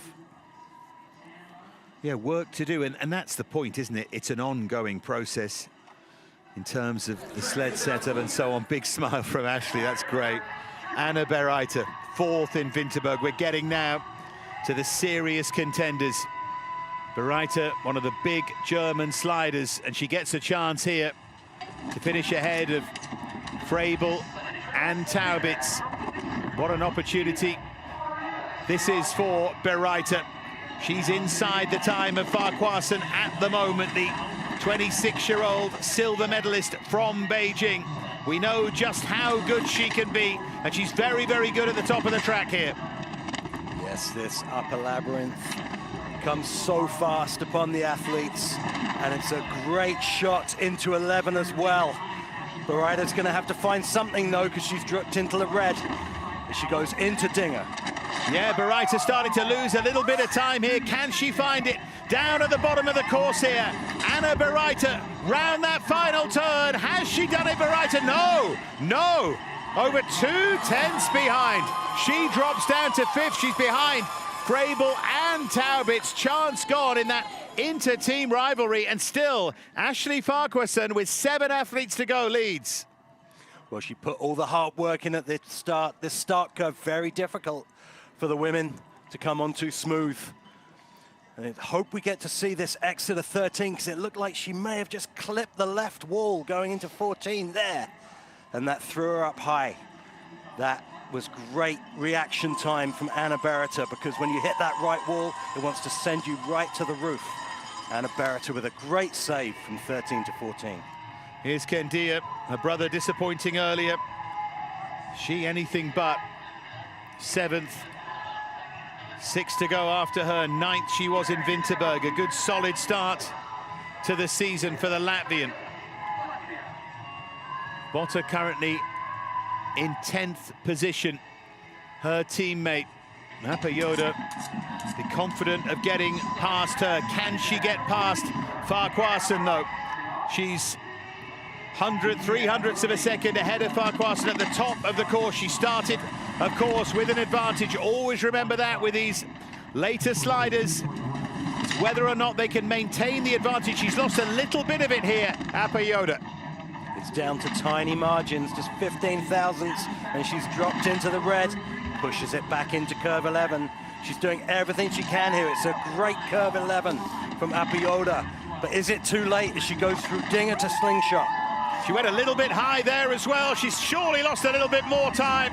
Apayoda now has to do something really spectacular, and she's 5th.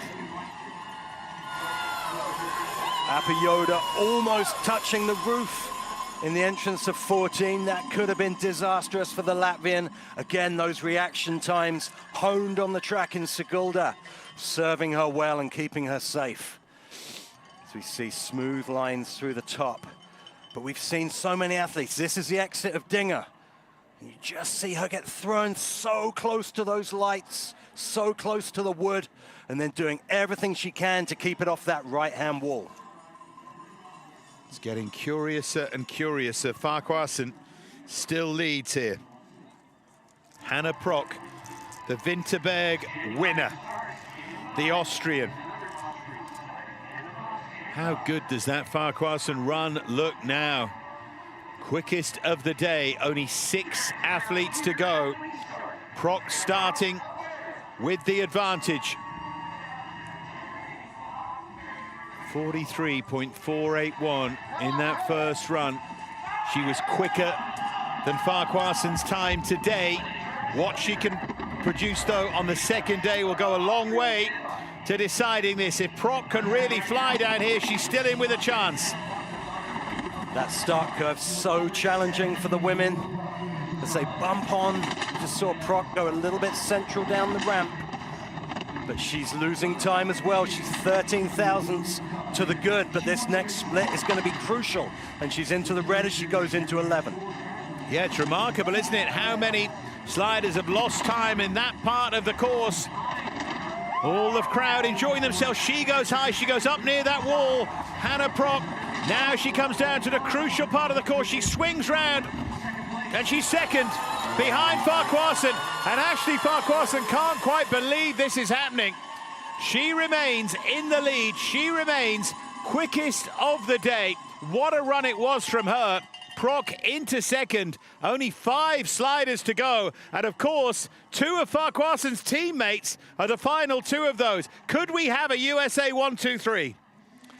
You took the words out of my mouth. Yeah, they've got to be thinking about that now as we see how curve 14 is so tough for some of these athletes. You know, with those minimal number of training runs. Hannah Proc, as we know, the World Cup leader, such a solid slider, but that run from Farquharson standing the test of time at the moment. Great start to the season from Proc. Let's remember that as well, because she's second here, winning in Winterberg. Now Schulte, her teammate, she was 5th in Winterberg. She won the mixed singles with the men's singles winner here, Jonas Müller.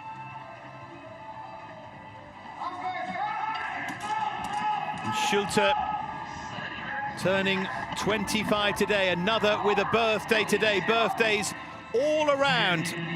And the police officer Schulte wants to celebrate with a win here. And that is not out of the bounds of possibility. A good top of the course could set her up down at the bottom. And she is well inside Farquharson here. Nearly 800ths of a second. But this is the part of the course that Farquharson negotiated so well and picked up so much time. Schulte having to do something special here. We see her losing time after that tricky start curve, bit of a lumpy start curve, high in the entrance of 14 as well, almost up to the roof, making contact left and right, skids into the finish curve. It's not going to be enough. Schulte across, a quarter of a second back into 6th place. So rather like EBERSPAECHER, no birthday celebration for Lisa. And disappointment for her. And remember now, there are 4 athletes to go. Farquharson still leads. And 2 of those 4 are her teammates, Hofer and Schwarz, the 2 who stand between them now. There's the mistake.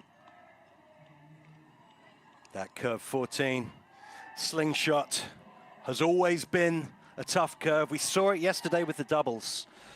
And today it's providing its fair share of action for the fee-paying public. Could hear them singing happy birthday down there as well, which was nice. Here's Verena Hofer. Bit of Pharrell at the top of the course for her.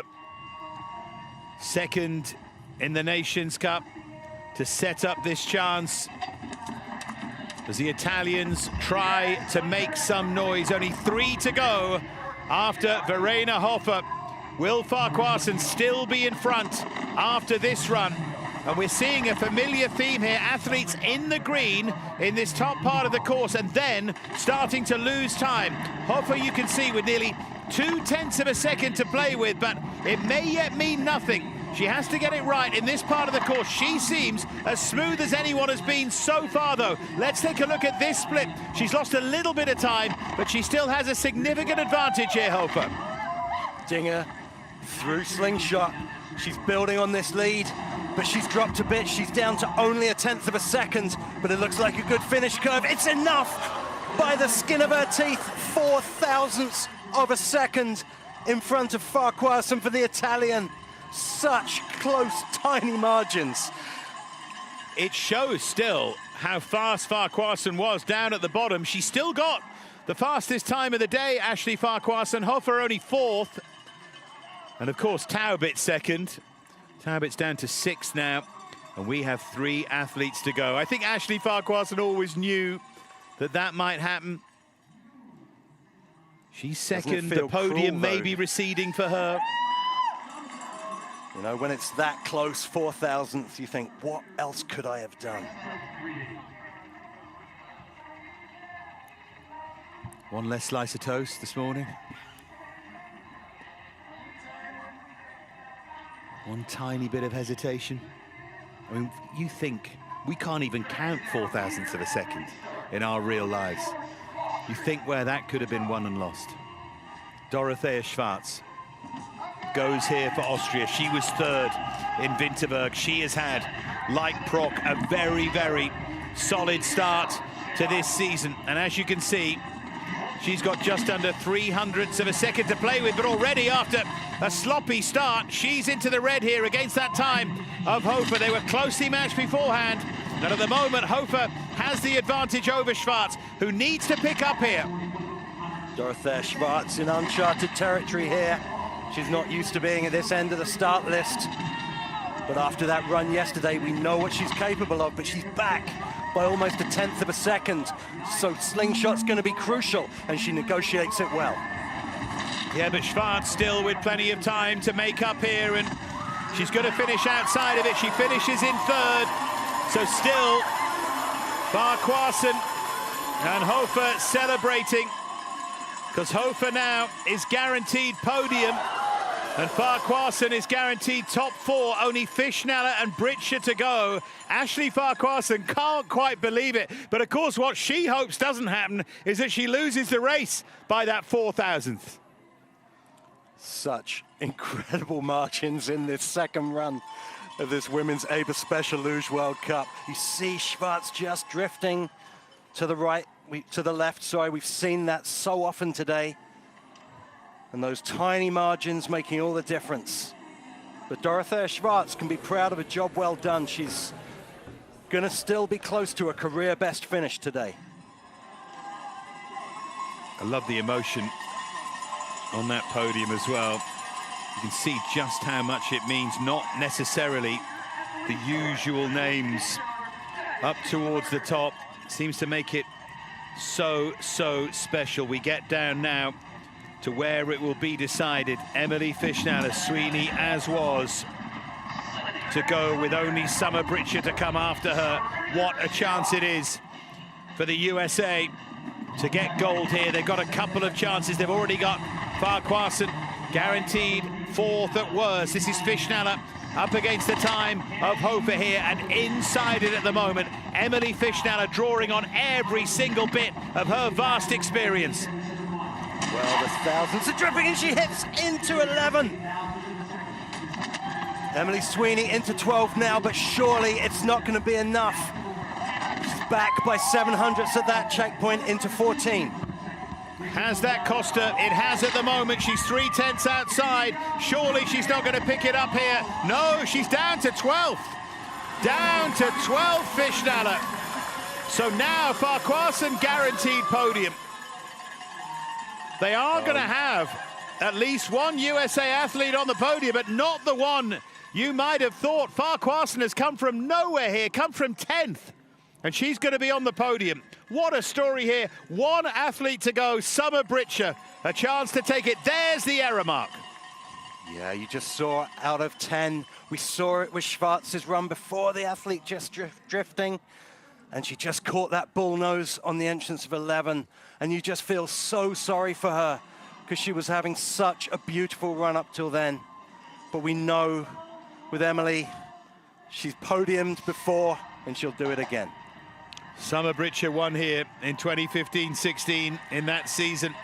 She has over 1/10 of a second. She goes for all the glory. Trains in Lake Placid, where we go next week.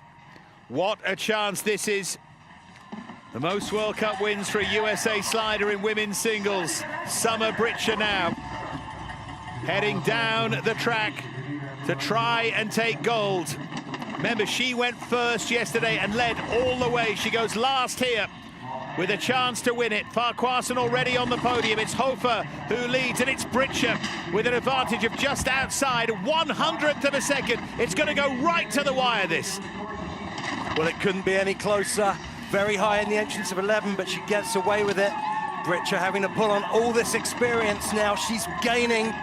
She's now up to 300ths to the good. 14 exits going to be critical. She was high there. Now she comes round towards the finish. Britscher goes for gold and gets it. USA 1 and 3. Summer Britscher with a glorious win. She held her nerve and she grabs gold in Park City. What a moment for her. Summer Britscher, so much pressure at the top. And you saw it just slipping away through the midsection. but out of nowhere, she found speed, and look what it means to her. Incredible sliding from this very popular American. Hugely popular. Her teammates all around her. Look at that, even Farquharsen's there to come and celebrate with her. It's summer in winter in Park City. That is some run. That's just sensational. USA 1 and 3. I do feel a bit for Emily Fischnaller, I have to say, who ends up 13th here in the end. So many stories in and around that remarkable final run. Julia Taubitz ended up in 8th, Prock in 5th, Schwarz 4th, Frabel, after what feels like a really poor couple of days, 6th. But this was the run to grab it all, and she was absolutely nerveless there, Mark. There's that curve 11 where she started to lose a little bit of time, but through that bottom section was just beautiful. Carrying speed, keeping her calm, keeping her nerve in front of this massive home crowd here in Park City, and just a roar of triumph as she crosses the finish line. Summer Britcher wins here in Park City. Verena Hofer with a brilliant second, and Ashley Farquharson comes from 10th to podium on that second run. That was truly remarkable. And Farquharson's time was the fastest of this second run. Emily Fischnaller dropped all the way to 13th. Bereiter dropped as well, down to 11th. But there is your story. The USA first and third. And before we leave you, we'll hear from all of that top three. But what a popular win that is, and a very popular third as well. Just so great to see. There's Dwight Bell, Secretary General of the International Federation, handing out the flowers to our podium and giving the home crowd something to celebrate. Summer Britcher holding the bouquet aloft. But you have to feel for Emily Fischnaller as well. It was there for her as well, but still an incredible day for the USA and Italy. All smiles then. Word for Hofer too, who was just terrific and has just lost out to Britcher. As I said, we'll hear from all three of our podium athletes, but why not milk the moment? Home race, just fantastic. This, by the way, is the overall standings. I was hinting at this. Prock and Frabel don't feel like they've had the best couple of days, really, but Prock does lead the way. Every point counts. Frabel second, Schwarz after finishing third in Winterberg and going well here, ended up in 4th. She is in 3rd place overall. Britcher jumps into 4th, of course, after only taking part here so far. You can see the light starting to die. We've still got the team relay to come here from Park City, but we'll hear now from all three of our podium athletes. Summer Britcher led the way. Summer Britcher with the gold here. This was her run, at least the start of it.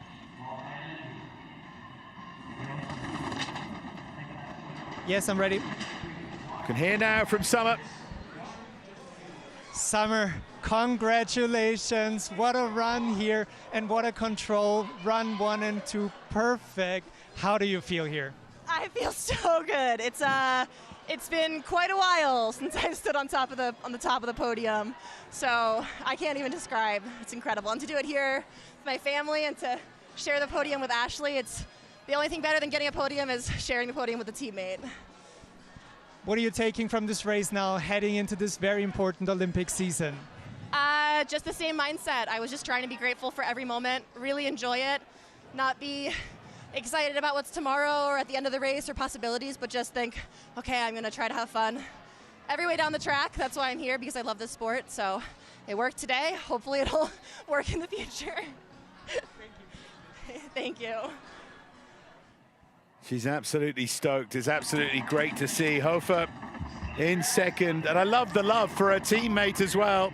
So delighted to be there with Farquharson. I think in a way, the USA being first and third takes the shine off what was a great performance here from the Italian Verena Hofer, sliding her way into second and leading the way here for Italy in Olympic year. A great start for her to this World Cup season. We can hear now from our second-placed athlete.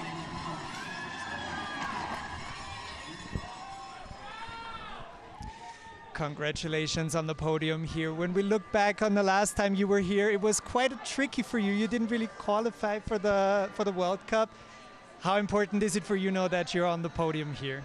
Oh my God, it's my first ever podium, and I had like such a rough training week, so that was so unexpected. But like, I got together my two good runs, so I'm so happy. Yeah. Thank you. Genuine disbelief, which is always great to see in any sport. She couldn't quite believe what she's achieved, nor really can Farquharson, because we saw her face just changing. Remember, she was 10th after the first run. It's amazing what can happen. She put in the fastest time of the day. She was only 4,000th of a second outside Hofer for silver, and here she is. Congratulations on this run here. It's been incredible. How important is it for you to win in front of your home crowd? It was really exciting, and after my mistake yesterday, I was kind of like, put her down. So I did. Coming into this track, it's been quite challenging. You didn't really have that much time to train here. How did you prepare then? It's quite tricky here. It is trickier this year. I think the profiles are shaped a lot differently than what I'm used to, but I just kind of came back to the fact that I've had probably 1,000 runs here over my life and tried to lean into the fact that if it was hard for me, it was twice as hard for everyone else. Thank you. Congratulations. Thank you. It's a really good philosophy. It was nice of our interviewer to congratulate her on the win as well. But that said, who am I to point out mistakes? Goodness me, as the darkness settles in at Park City in Utah, we still have the team relay to come. That will be in round about an hour's time as the light truly is gone. We know all those wonderful mountains are there in the background. It's this wonderful mountain, though, that we are focused on. We have one event to come, but it's lots of fun. If you haven't seen one of the team relays before, this is the second of 6 over the course of a season. Well, do stay with us for it, because it's really tremendous. It's laughs all the way, but what a win. Fabulous win for Summer Britcher. The USA 1 and 3 in Park City. Just glorious. Stay with us. We'll be back in round about an hour with that team relay.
And welcome back to Park City. Final event of what's been a tremendous World Cup stop. First time since 2022 we've been here. And it's team relay time. And you know what that means. Lots of fun. And there's a key part of the team relay. They have to hit the board at the end to release the next participant. USA going to go first in this team relay. And Summer Britcher, having won the women's singles, will lead them off. Di Gregorio and Hollander. The men's doubles pair go next. Then the men's singles will be Johnny Gustafsson and Siobhan Forgan and Sophia Kirby. The women's doubles go last. Now that, to me, looks very sensible. As is this, because we can talk you through the course. Mark Hatton standing by to give you the POV, but this, the course for the team relay, the second of 6 team relays, 4 legs, of course, to each. We know these curves well, all the way down to Dinger and Slingshot at the bottom of the course. And this is how it looks, sweeping round to the right, steeply downhill through that labyrinth, and then picking up speed down at the bottom of the course to the finish. And remember, they tap, and then the next competitor goes. Here are the weather conditions for Mark to talk us through.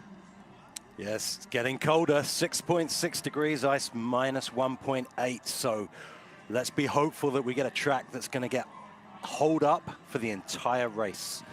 Like we say, we've struggled with weather conditions this week, but we've had some incredible racing, incredibly close racing. And look at that, it's an open card for track records. The first time that the team relay has ever been contested here in Park City. Yeah, so the winner will be track record. I must say, given the theme of the week, I wouldn't be too disappointed if I was the USA going first.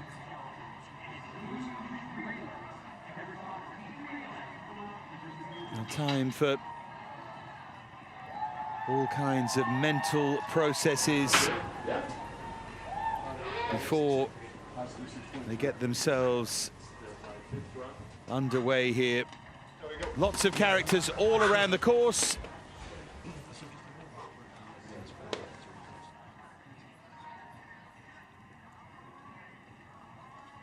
And they prepare to get ready.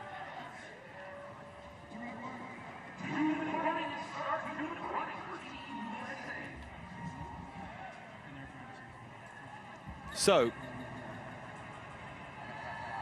it will be Team USA, then it will be Romania, Italy, Ukraine, Poland, who went so well in Winterberg, Latvia, Austria, Germany, the top 3 from Winterberg. Final preparations to those sleds. We've seen so many smiles from this USA team so far. They've had quite a week. There is our start list. Germany hot favourites, aren't they, Mark? I think they have to be. They have so much depth. But after this morning, seeing USA on the fresh ice as well, I think USA have got to be in with a shot as well at gold. You know, you look at Johnny Gustafsson's run, you look at Summer's run, both doubles. I mean, it's very much there for the taking for the US. And the interesting one, I think, is Poland from last weekend in Winterberg, just missing out on the podium. That could be incredible. Yeah, that'd be a nice theme to continue. There's the Romanian team. But I'm with you, as I said, about the USA. They would not have been disappointed to go first at all. So here's their team. Di Gregorio and Hollander, second in the men's doubles. Forgan and Kirkby, 5th in the women's doubles. Britcher, the winner. Gustafsson, 5th. Not bad. And the benefit of fresh ice as well. It's all about putting it together. And fresh from her wonderful success, Summer Britcher will lead off the USA. And there's the rest of them waiting to go. Proper relay.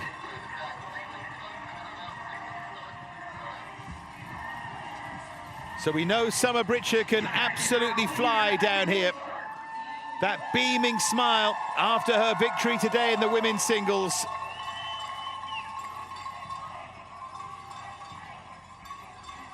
Has to reset though. None of that means anything right now.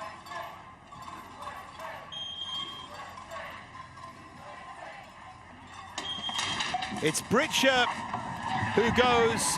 Di Gregorio and Hollander wait. But Summer Britscher looking to negotiate the top of this course, which she did so perfectly in both runs of the women's singles. She's full of confidence and she started really well. Yes, that confidence to take in from that glorious win. I'd say probably a better start curve than in her gold medal run earlier this afternoon. And she's just going from strength to strength into 11. Gorgeous line through 11 to 12. And then Dinger. There's Dinger. And then into slingshot for Summer Britscher. Now, Mark was telling us last week, this technique is really important. Don't sit up too early. She did it pretty perfectly for me. And it's Di Gregorio and Hollander to go next here for the USA. Second in that men's doubles. They led, remember, after the first run. They couldn't quite close it out, beaten by the Germans, but it was still a great run from Zachary and Sean. And they've started well here. Yeah, these guys are a class act. So athletic, strong on the start. As we saw, that little wobble out of 10 into 11, but they are keeping composure. Be interesting to see Summers 13-14 as well. But let's see the boys through here. Feet down 13 to 14, but getting away with it, stretching out. Now they've got to sit up late to hit that touchpad. Again, pretty good technique as Johnny Gustafsson, who was 5th in the men's singles, maintaining his position from that first run. Looks to back up 2 really good slides from the USA so far, and he too has started well here, Gustafsson. And remember, they've got Forgan and Kirkby to come. They're going well on this fresh ice at the moment, the USA. And the track's looking so fast, just hugging that left wall, almost the same mistake as Emily Sweeney made, but just manages to push it into 11. This is where it's going to be critical from Dinger to slingshot, and Gustafsson just drives that perfectly straight down the middle. Yeah, exceptional from Gustafsson. Feels like this is pretty quick, and here go Forgan and Kirkby, 5th in the women's doubles. What a week, what a couple of days this USA team has had. And remember, great success from Farquharson, not involved here. That's how strong they're starting to look.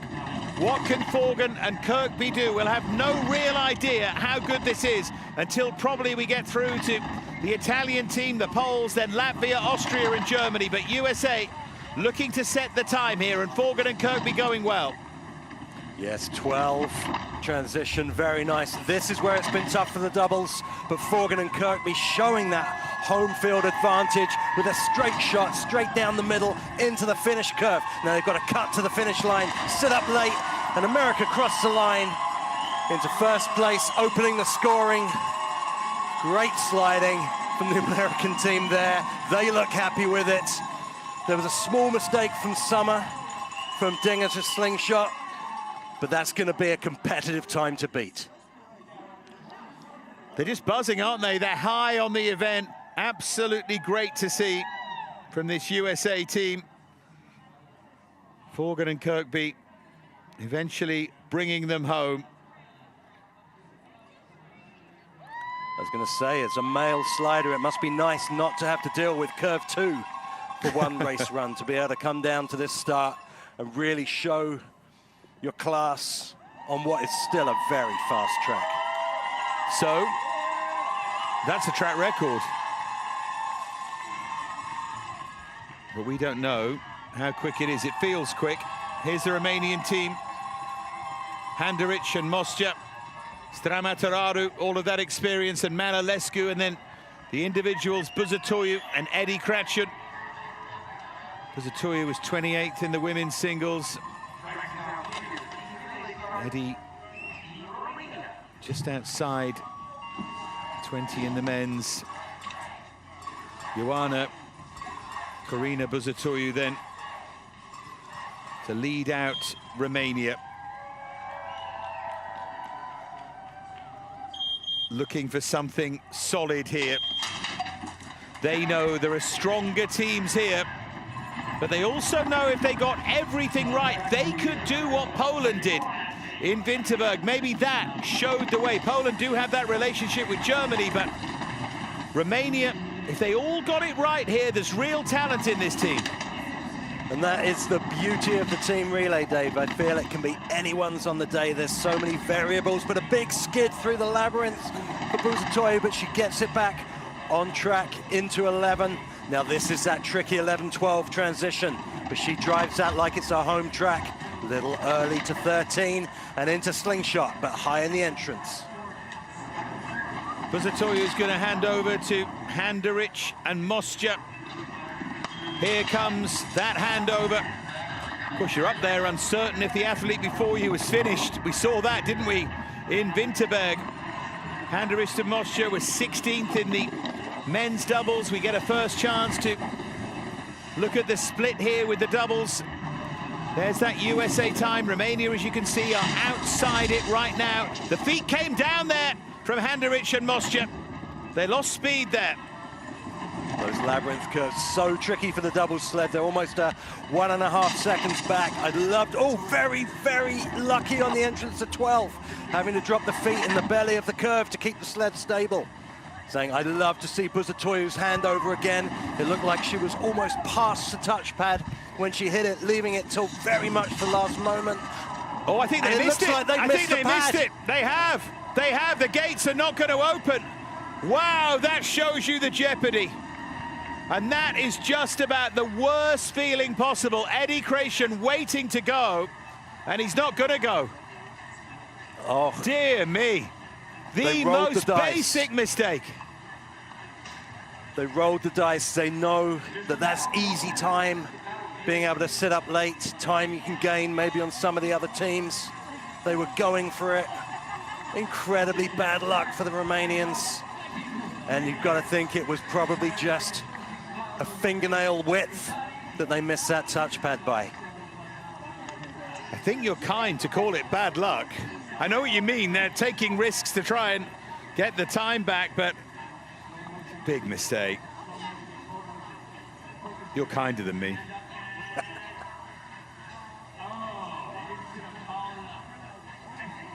Just missing it. This, one of the only Olympic sports timed to the thousandths of a second.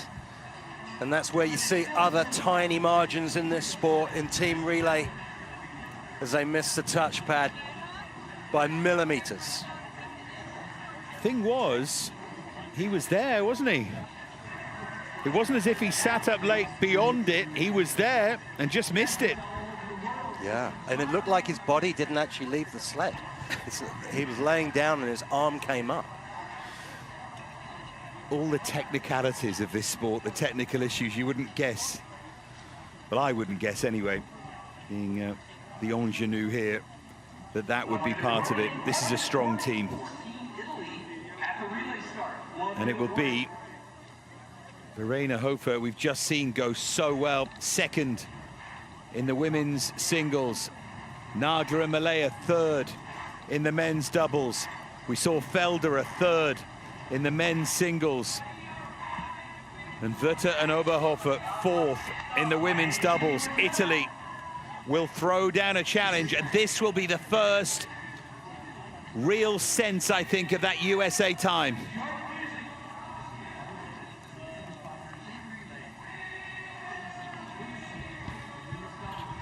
So watch those splits carefully.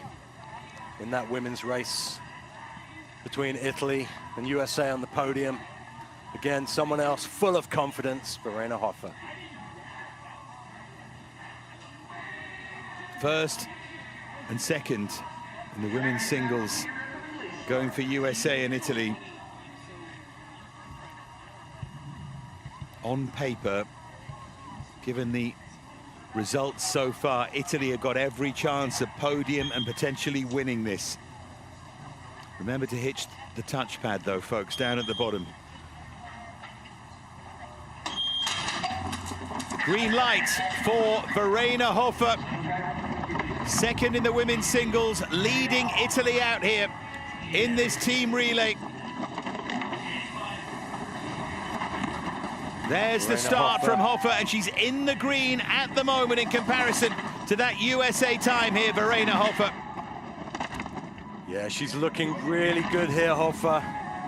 Sliding like we know she can, just drifting towards that left-hand wall, though. That was the wall that did for Emily Fischnaller's bid for the podium. Little early to ding her, but it works out really nicely for her as she goes round slingshot. Yeah, coming round slingshot. Now she heads towards that touchpad.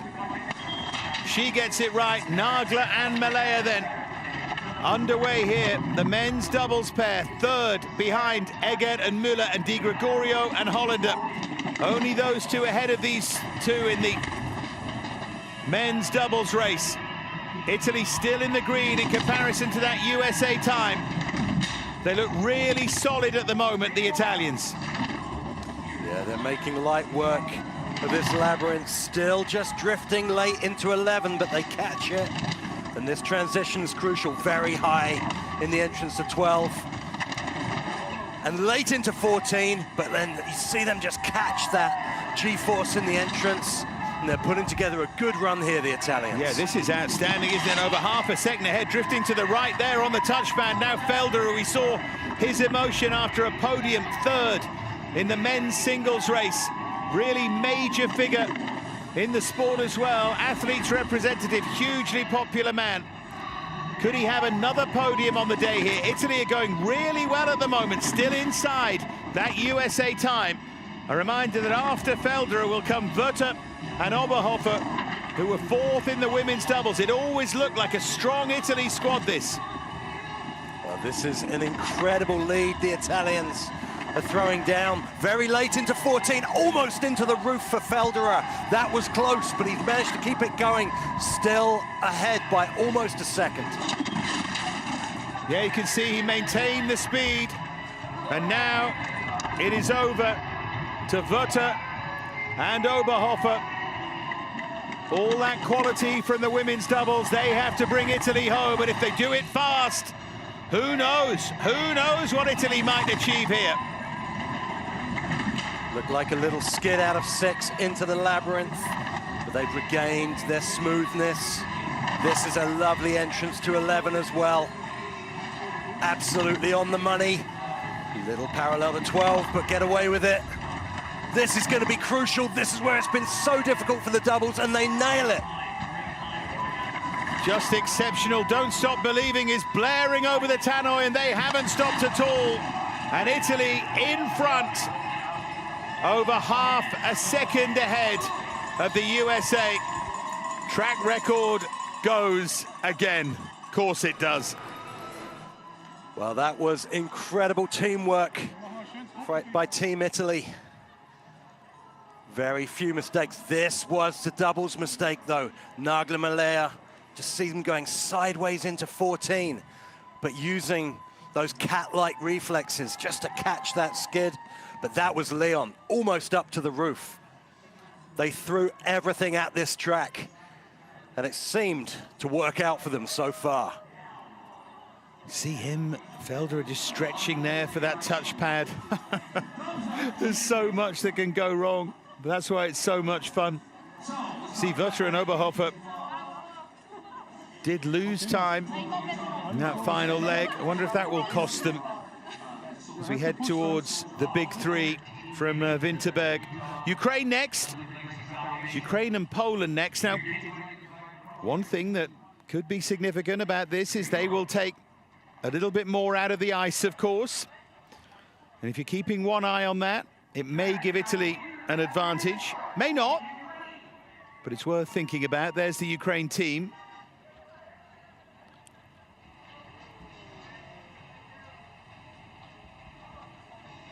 They're going to be led out by Juliana Tunitska. We saw her go first in the women's singles earlier. She ended up finishing in 20th position. For Ukraine, really it's about the battle for the minor places, you would think, with Romania and Poland. But as Mark was saying earlier, one of the joys of this event is that feels anyway like anything can happen. It really is the wacky races, the team relay. And Tunitska hopefully taking some training, some learnings from that women's singles race. She's looking good here as she negotiates Dinger very late into 14, but keeps her calm, putting together a decent run here, Tunitska. Yeah, here comes Tunitska, double-handed. Ukraine in third at the moment. She hands over to Martinsovsky and Babora, who were 17th in the men's doubles. That Italy time has set the standard here. This track's so technical for the doubles. The upper labyrinth from 7 through to 10 comes very quickly for these sleds. And then in that lower loop, see him just dropping the anchors going into 10, but it's just a little tap dance, feet back up. Still trying to find some acceleration, some momentum through these bottom curves into 14, and a beautiful curve 14 from the Ukrainians. But then they just lost control a touch. They lost a little bit more time there.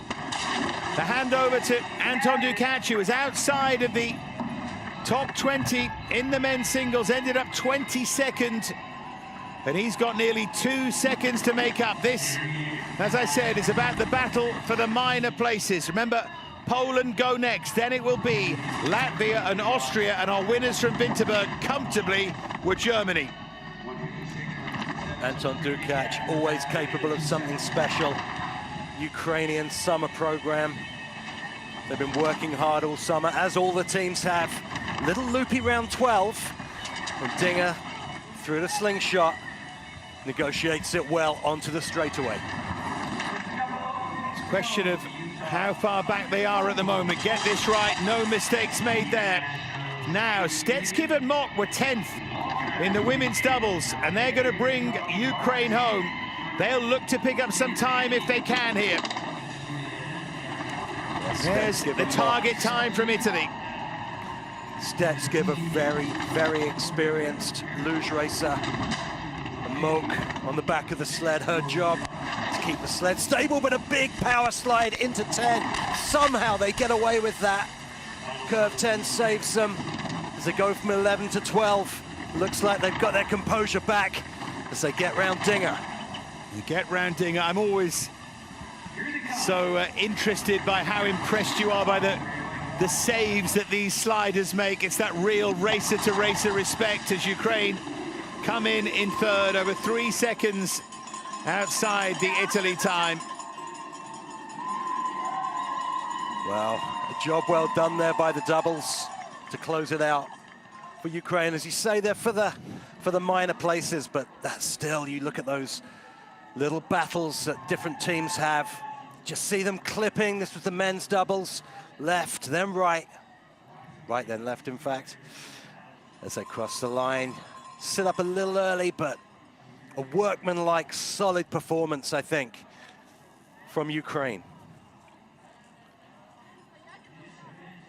Yeah, going back to that point, it's always fascinating when you talk to athletes, like Mark, of course, and these little nuances that they notice. I spent a lot of time with various gnarled old footballers, and the thing that often makes them nod in respect is when a player rectifies a mistake. They always say the great players aren't the ones who don't make any mistakes, they're the ones who correct their mistakes better than anyone. They're the things that get respect, and I feel like it's very similar in a very different sport. Now here are Poland, who came 4th in Winterberg. So they come here meaning business. It'll be Domoradska to lead them out. She didn't get into that top 20 in the women's singles. She was 23rd in the end. She was always just outside the 20. But we watched and wondered as they went so well in Winterberg, and we wondered too if Latvia in particular would make a mistake and leave them on the podium. In the end, it didn't quite happen. Could it happen for Poland here? Domoradska leads them out here. Let's see the Polish time at the top of the course here. They have a lot to make up. Poland well into the red at this point. A little late through there, but keeps her calm, keeps her cool. Just tapping that wall. That is not going to help their cause. You see that, just that little tiny touch on the wall, and then the sled just broke away. So this is where 13-14 has to be pretty much perfect, and it is, as she goes straight down the middle. Yeah, really good from Domoradska in terms of the recovery anyway, but over 46, fifth best so far. Next, Chmielewski and Gankachik, 15th in the men's doubles. An awful lot of work to do. They're not having the dream run so far that they had in Winterberg, this Polish team. This, though, looks smooth from the men's doubles pair. Wojciech Chmielewski, such a big, strong man. You see him power that sled, just goes on a little early onto curve 10, but deals with it in the curve, and those curves are short. They go by fast, very loopy, round 12. He's going to go too early to Dinger, but he saves it as well. And 14, looking like he's got it back under control. Over 2 seconds behind, though, on that Italy time. Mateusz Sokovic goes next for Poland. You see him move over to the right-hand side of that start ramp. Sokovic just adjusting his position here at the top of the course, and now he can start to pick up a little bit of speed here, but Poland way behind that Italy time at the moment. See him hit that bump on the entrance of curve 6, and he hits the lump on 10 as well. Just going a little early to some of these curves, Mateusz Sokovic. This is the important one not to go early for, though, and it's a beautiful flat line round 12, 13 and 14. Fixing all those mistakes at the top, Sokovic. Sokovic is going to hand over to the team that came 11th in the women's doubles, Domovic and Piwkowska. Way behind Poland, currently 4th with 3 teams to go. Italy still lead the way, as we would have expected them to do at this point, but disappointing from Poland if they end up finishing behind USA, Romania and Ukraine. Let's see where Poland can end up here. Let's see if they can pick up any time. They're 3.5 seconds now outside that time from Italy. Yes, Poland definitely not going to replicate that big success from Winterberg, but fighting to the very finish. Good exit from the women's doubles. And a great finish curve. What can they salvage from this run? Into 4th place for Poland. 4th for the Poles. Yeah, they'll be disappointed with that. Italy still leading the way. Latvia up on the start ramp now. Romania, of course, were disqualified. Into curve 11. It's interesting how curve 11 has caught so many of our athletes out, especially from the women's start. And that's Sokovic with those early entrances up top, but then snatching it back with an incredible bottom section.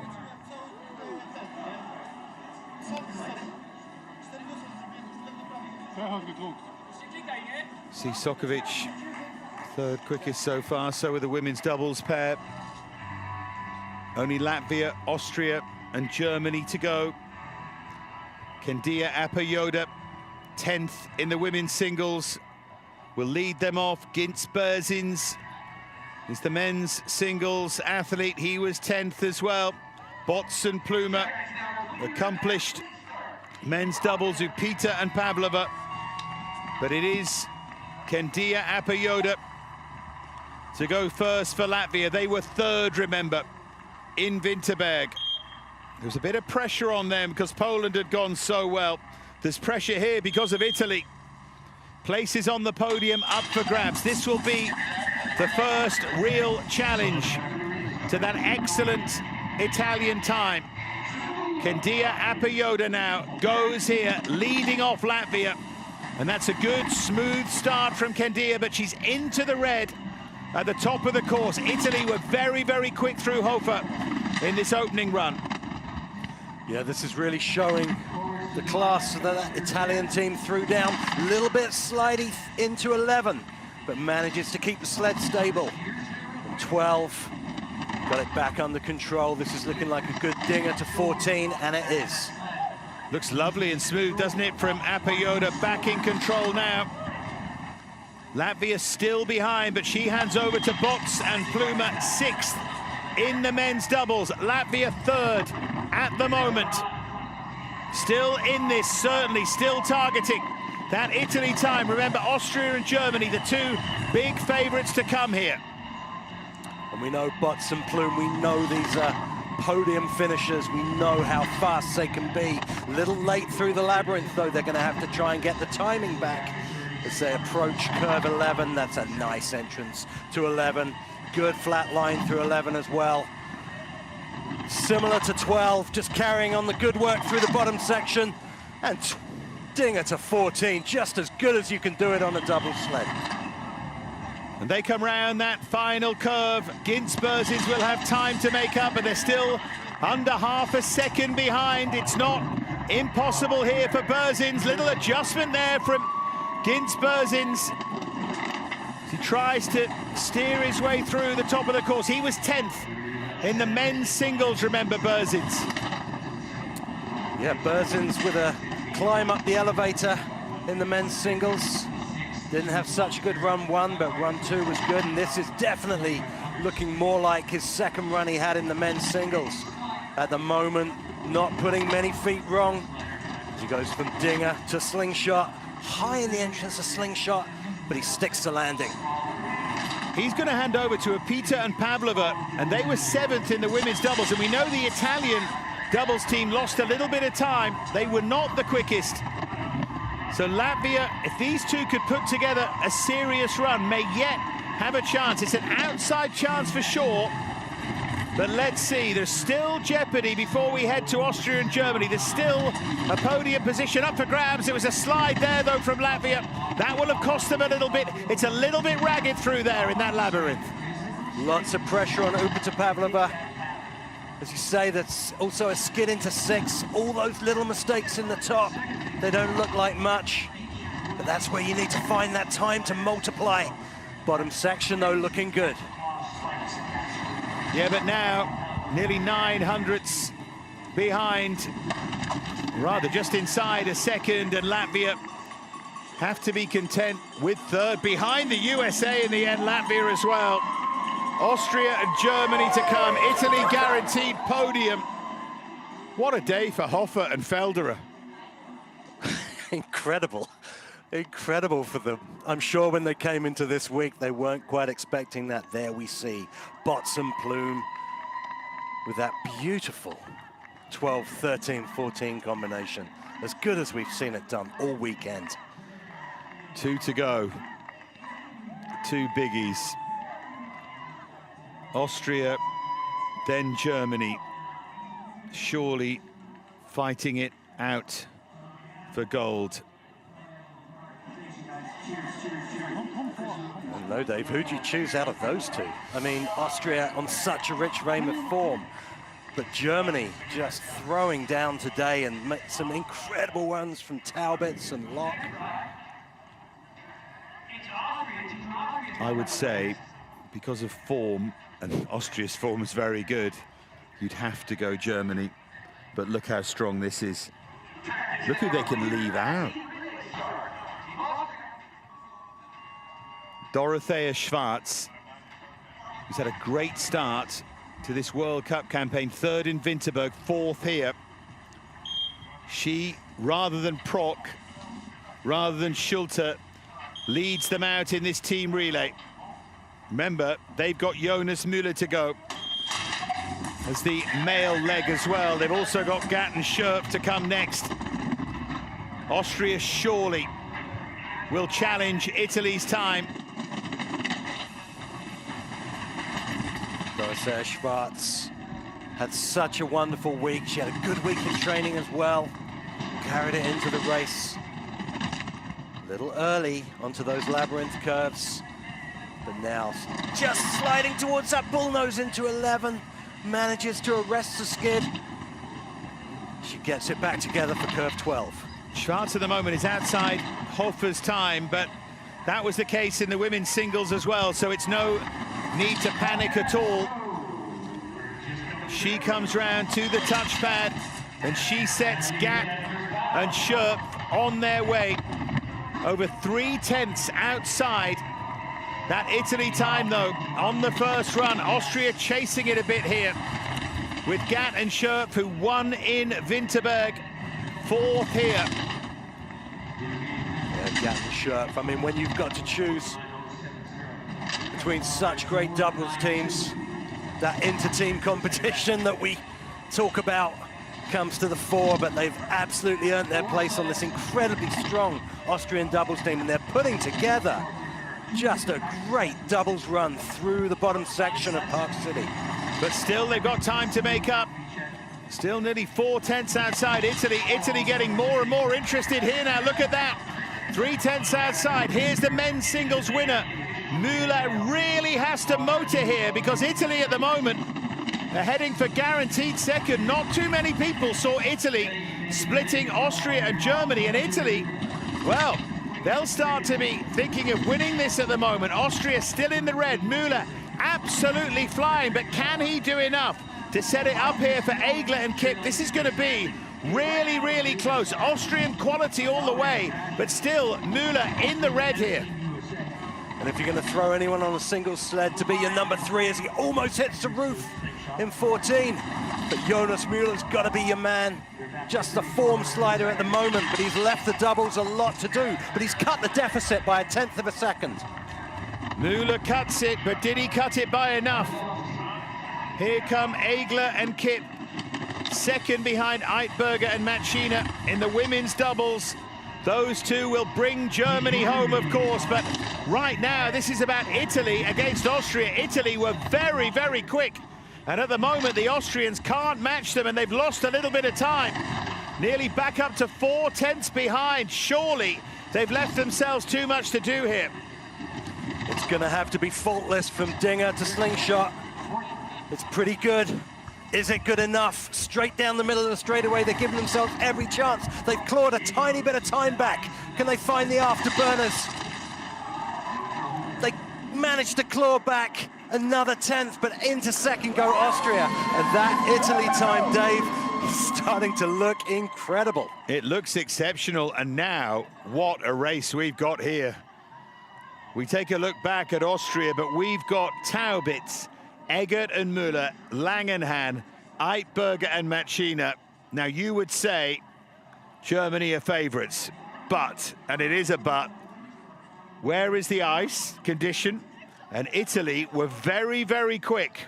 Germany can't afford any mistakes. Now you'd still back Germany to be ice cool and bring this home, but there is no guarantee. What a thrilling climax we're going to have to what has been a great couple of days racing. Absolutely deserving of this team competition. A finish like this, as you say, the last couple of days have just been a fabulous advert for the sport, and look who you've got on the start. I mean, this Germany team is packed with talent. Absolutely.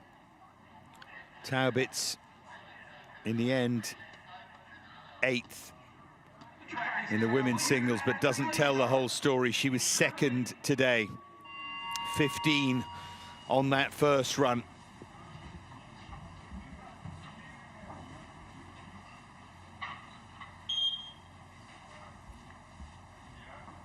They wait for the sign. And Germany get their challenge underway. Splits are going to be so fascinating here. This is already into the red for Team Germany. Is that the track? We'll see. It's incredibly early days. If you're going to throw any team down this Park City track and expect success, it's going to be this one. As we said earlier, packed with talent and putting together a wonderful run here. As we go through Dinger to 14, this is where it's been tricky. Big skid into 14, almost up to the roof. Almost tags that right wall as well. This is not a great start for Germany. Yeah, they might just be making a mess of this now. Eggert and Müller have ground to make up, the winners of the men's doubles, but still in the red. Not too many people were predicting this. Goodness me, Germany under pressure. They're so good at responding to pressure. Can they do so here? Taubitz was over 0.3 of a second behind Hofer, who absolutely flew. Germany, these two have lost even more time here against the Italy time. What a run it was, a series of runs from the Italians, and at the moment it's looking like it might be good enough. Germany are going to have to be faultless from here on in. Germany also falling out of curve 13 into 14, very high in the finish as well. Wrong side of the pad, just getting the pad as they release the gate, and in goes to the track is Max Langenhan. Now, this is a man who slides like he's on rails week in, week out. But is this deficit too much to pick up, even for this incredible slider? If anyone can do it, Langenhan, followed by Eitberger and Machina, would be the ones. How about this split? Hasn't made up any time, Langenhan. Under 0.4 of a second behind. It's still there for Germany, but it's receding further and further into the distance. He's going to have to be so quick down the bottom part of this course. Max Langenhan, a little mistake there. It's cost him a little bit of time as well, as Langenhan swings round towards the finish here. Just inside half a second, surely too much time for Eitberger and Machina. Italy now are looking at gold. Unless Eitberger and Machina do something spectacular, Italy are going to win this remarkably.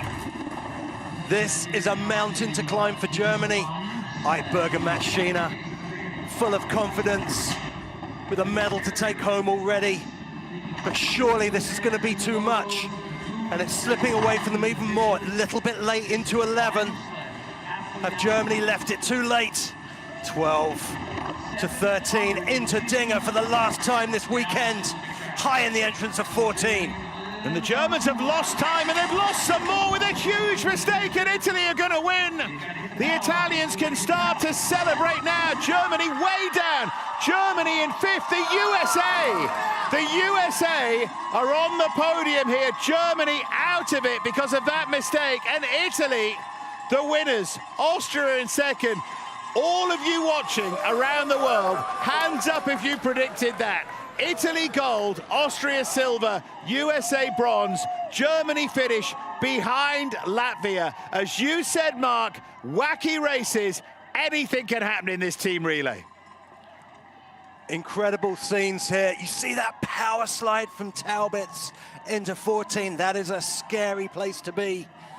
She fixed it on the exit, but Taubitz, big mistake there. And then you see this, just almost missing the touchpad. I mean, Dave, this was drama from top to bottom. That high exit from Diana Eitberger and Machina, and that big ping pong down the finish straight.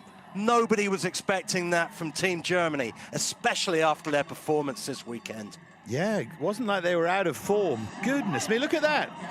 The times there in red, look at where they were in terms of the rest of the teams around the track. Now, the ice must have slowed a bit. You'd have to think so. Germany, so disappointed. The USA, major beneficiaries of that. They would not have seen that coming. They finish on the podium. Austria second, and Italy win it. Poland did not back up their fourth place. Romania didn't finish, disqualified because of that failure to hit the touchpad. But what a fabulous race. And in fact, what a great couple of days of racing we've had here. If you want an advertisement for a sport, my goodness, the last 2 days, they've really delivered. So great to see World Cup Luge back here in Park City. The athletes love coming here, and that challenging track, more challenging than it usually is, but it's just provided us with thrills, spills, medals, track records. Incredible weekend of racing. It really was. It really was. Austria, of course, second in both of these team relays. They'll be in good shape in the overall points. But the other crazy thing about this, I know anything can happen in the relay, but if I'd said to you, I know you're a great predictor as well, Mark, but if I'd said to you, Germany aren't going to win it, they're going to make a mistake, it would have been Austria to take advantage of it, but Austria still second, and the USA find their way into third. An amazing weekend for Italy. Coming really straight was. back into it. What a weekend for Hofer and Felderer, and the USA as well. Summer-Britcher with a bonus bronze here. And so good to see 3 different nations, you know, not always ones you would expect. You know, multiple nations on the podium in all our races this weekend. Shows that the sport of luge is in good health, with depth, talent throughout all these nations. Yeah, there's the celebrations from Italy. But when you consider, as you said at the start in Winterberg last week, that it's a sport of narrow margins, the only sport timed to 1,000th of a second, you're going to have this, aren't you? Because it doesn't take much. It doesn't take much. Germany was still quick before that mistake at the end that cost them even a place on the podium, but they weren't quick enough. So many variables and so little time to play with. That's the story. We're going to move on to Lake Placid next week, and we'll have all the coverage of that for you. But confirmation, Austria do take the advantage because of 2 second places. They lead the Team Relay World Cup from Germany, Italy in 3rd, then Latvia, Poland, Ukraine, the USA with that 70, and Romania yet to get off the mark. Consistency has Austria in front right now. This team relay, it's going to be fascinating as it unfolds through the season. Because again, you see those performances and you realize anything can happen in team relay. It's always just 1 millimeter from disaster. We saw tiny margins in all our racing this weekend, but that team relay, it always promises to deliver, and yet again it does. We see this victorious Italy run. Who would have picked that at the beginning of the weekend? Felderer, his first podium. He knew he could do it. Verena Hofer, her first podium. Just incredible sliding from Team Italy. Congratulations, Leon. Italy team gold here on a difficult track. What did you guys do to change everything up and win here in the end? Well, I don't really know, to be honest. I think we had very good reaction times, which carried us through this race, and clean runs. And that's what you get. Did you change anything from the individual runs? Did you give any feedback to your team colleagues that you're on top now with every individual performance? I said to my coaches, don't change anything on the sled because it's running really well, and I think it worked out in the end. I just asked my teammates for some lines because the last time I've been from women's start was a long time ago, and I'm glad it worked out. Well, great to hear from Leon Felderer. Italy winning, Austria finishing in 2nd. And we can hear now from our 2nd place team.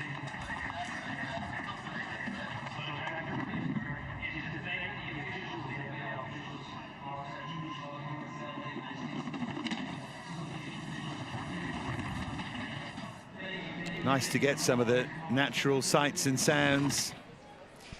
Congratulations to Team Austria. It's been quite tricky. We've seen some mistakes in the individual runs here in the team. What happened down the racetrack for you? For us it was pretty good, a little mistakes, but we're happy. It's also our first time sliding with a double, so it's a really a nice constellation of teams, and we're happy that we are at 2nd place. Thank you. So the Austrians happy with 2nd. The USA delighted, I'm sure, with 3rd. Great racing from them. Multiple podiums for a couple of the USA athletes. Tremendous weekend for them. And it sets them up beautifully for Lake Placid next week. Let's hear from USA then, 3rd place here.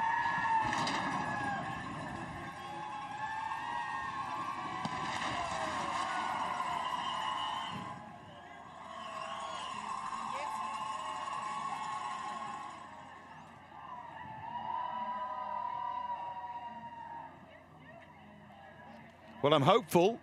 At least I was hopeful. But there's the winner's picture from the Italians.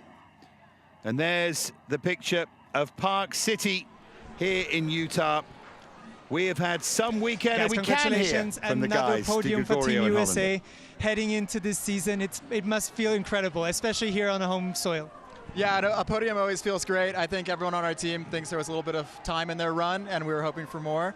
But yeah, we can't be mad with the podium. We definitely had some help from the other countries, but we're excited to take this momentum into Lake Placid. Did you guys change anything from the individual runs coming into the team relay? No changes on the sled. It was just getting ready for that team spirit, and USA normally strives in that, so we're excited for it. 4 medals this weekend from USA, so stoked going back to Lake Placid now. Thank you. Yeah, the guys are absolutely right. 4 medals for the USA over the course of those 2 days, and excitingly, we go next week to Lake Placid, and we will bring you all of the action from there. And remember, so many of these US athletes know this place like the back of their hand. The same is true of Lake Placid. Can they get even stronger? Glory for Italy then in the team relay to round things off. And what a competitive World Cup season building to the Olympic Games we have lying in front of us. We bid farewell to Park City in Utah. It has been absolutely glorious. Thank you so much for joining us. It won't be long before we see you again. It'll be Lake Placid, and it'll be on Friday. But for now, from Mark Hatton and from me, Dave Farrar, until next time, thank you so much for your company. We'll see you next week. Bye-bye.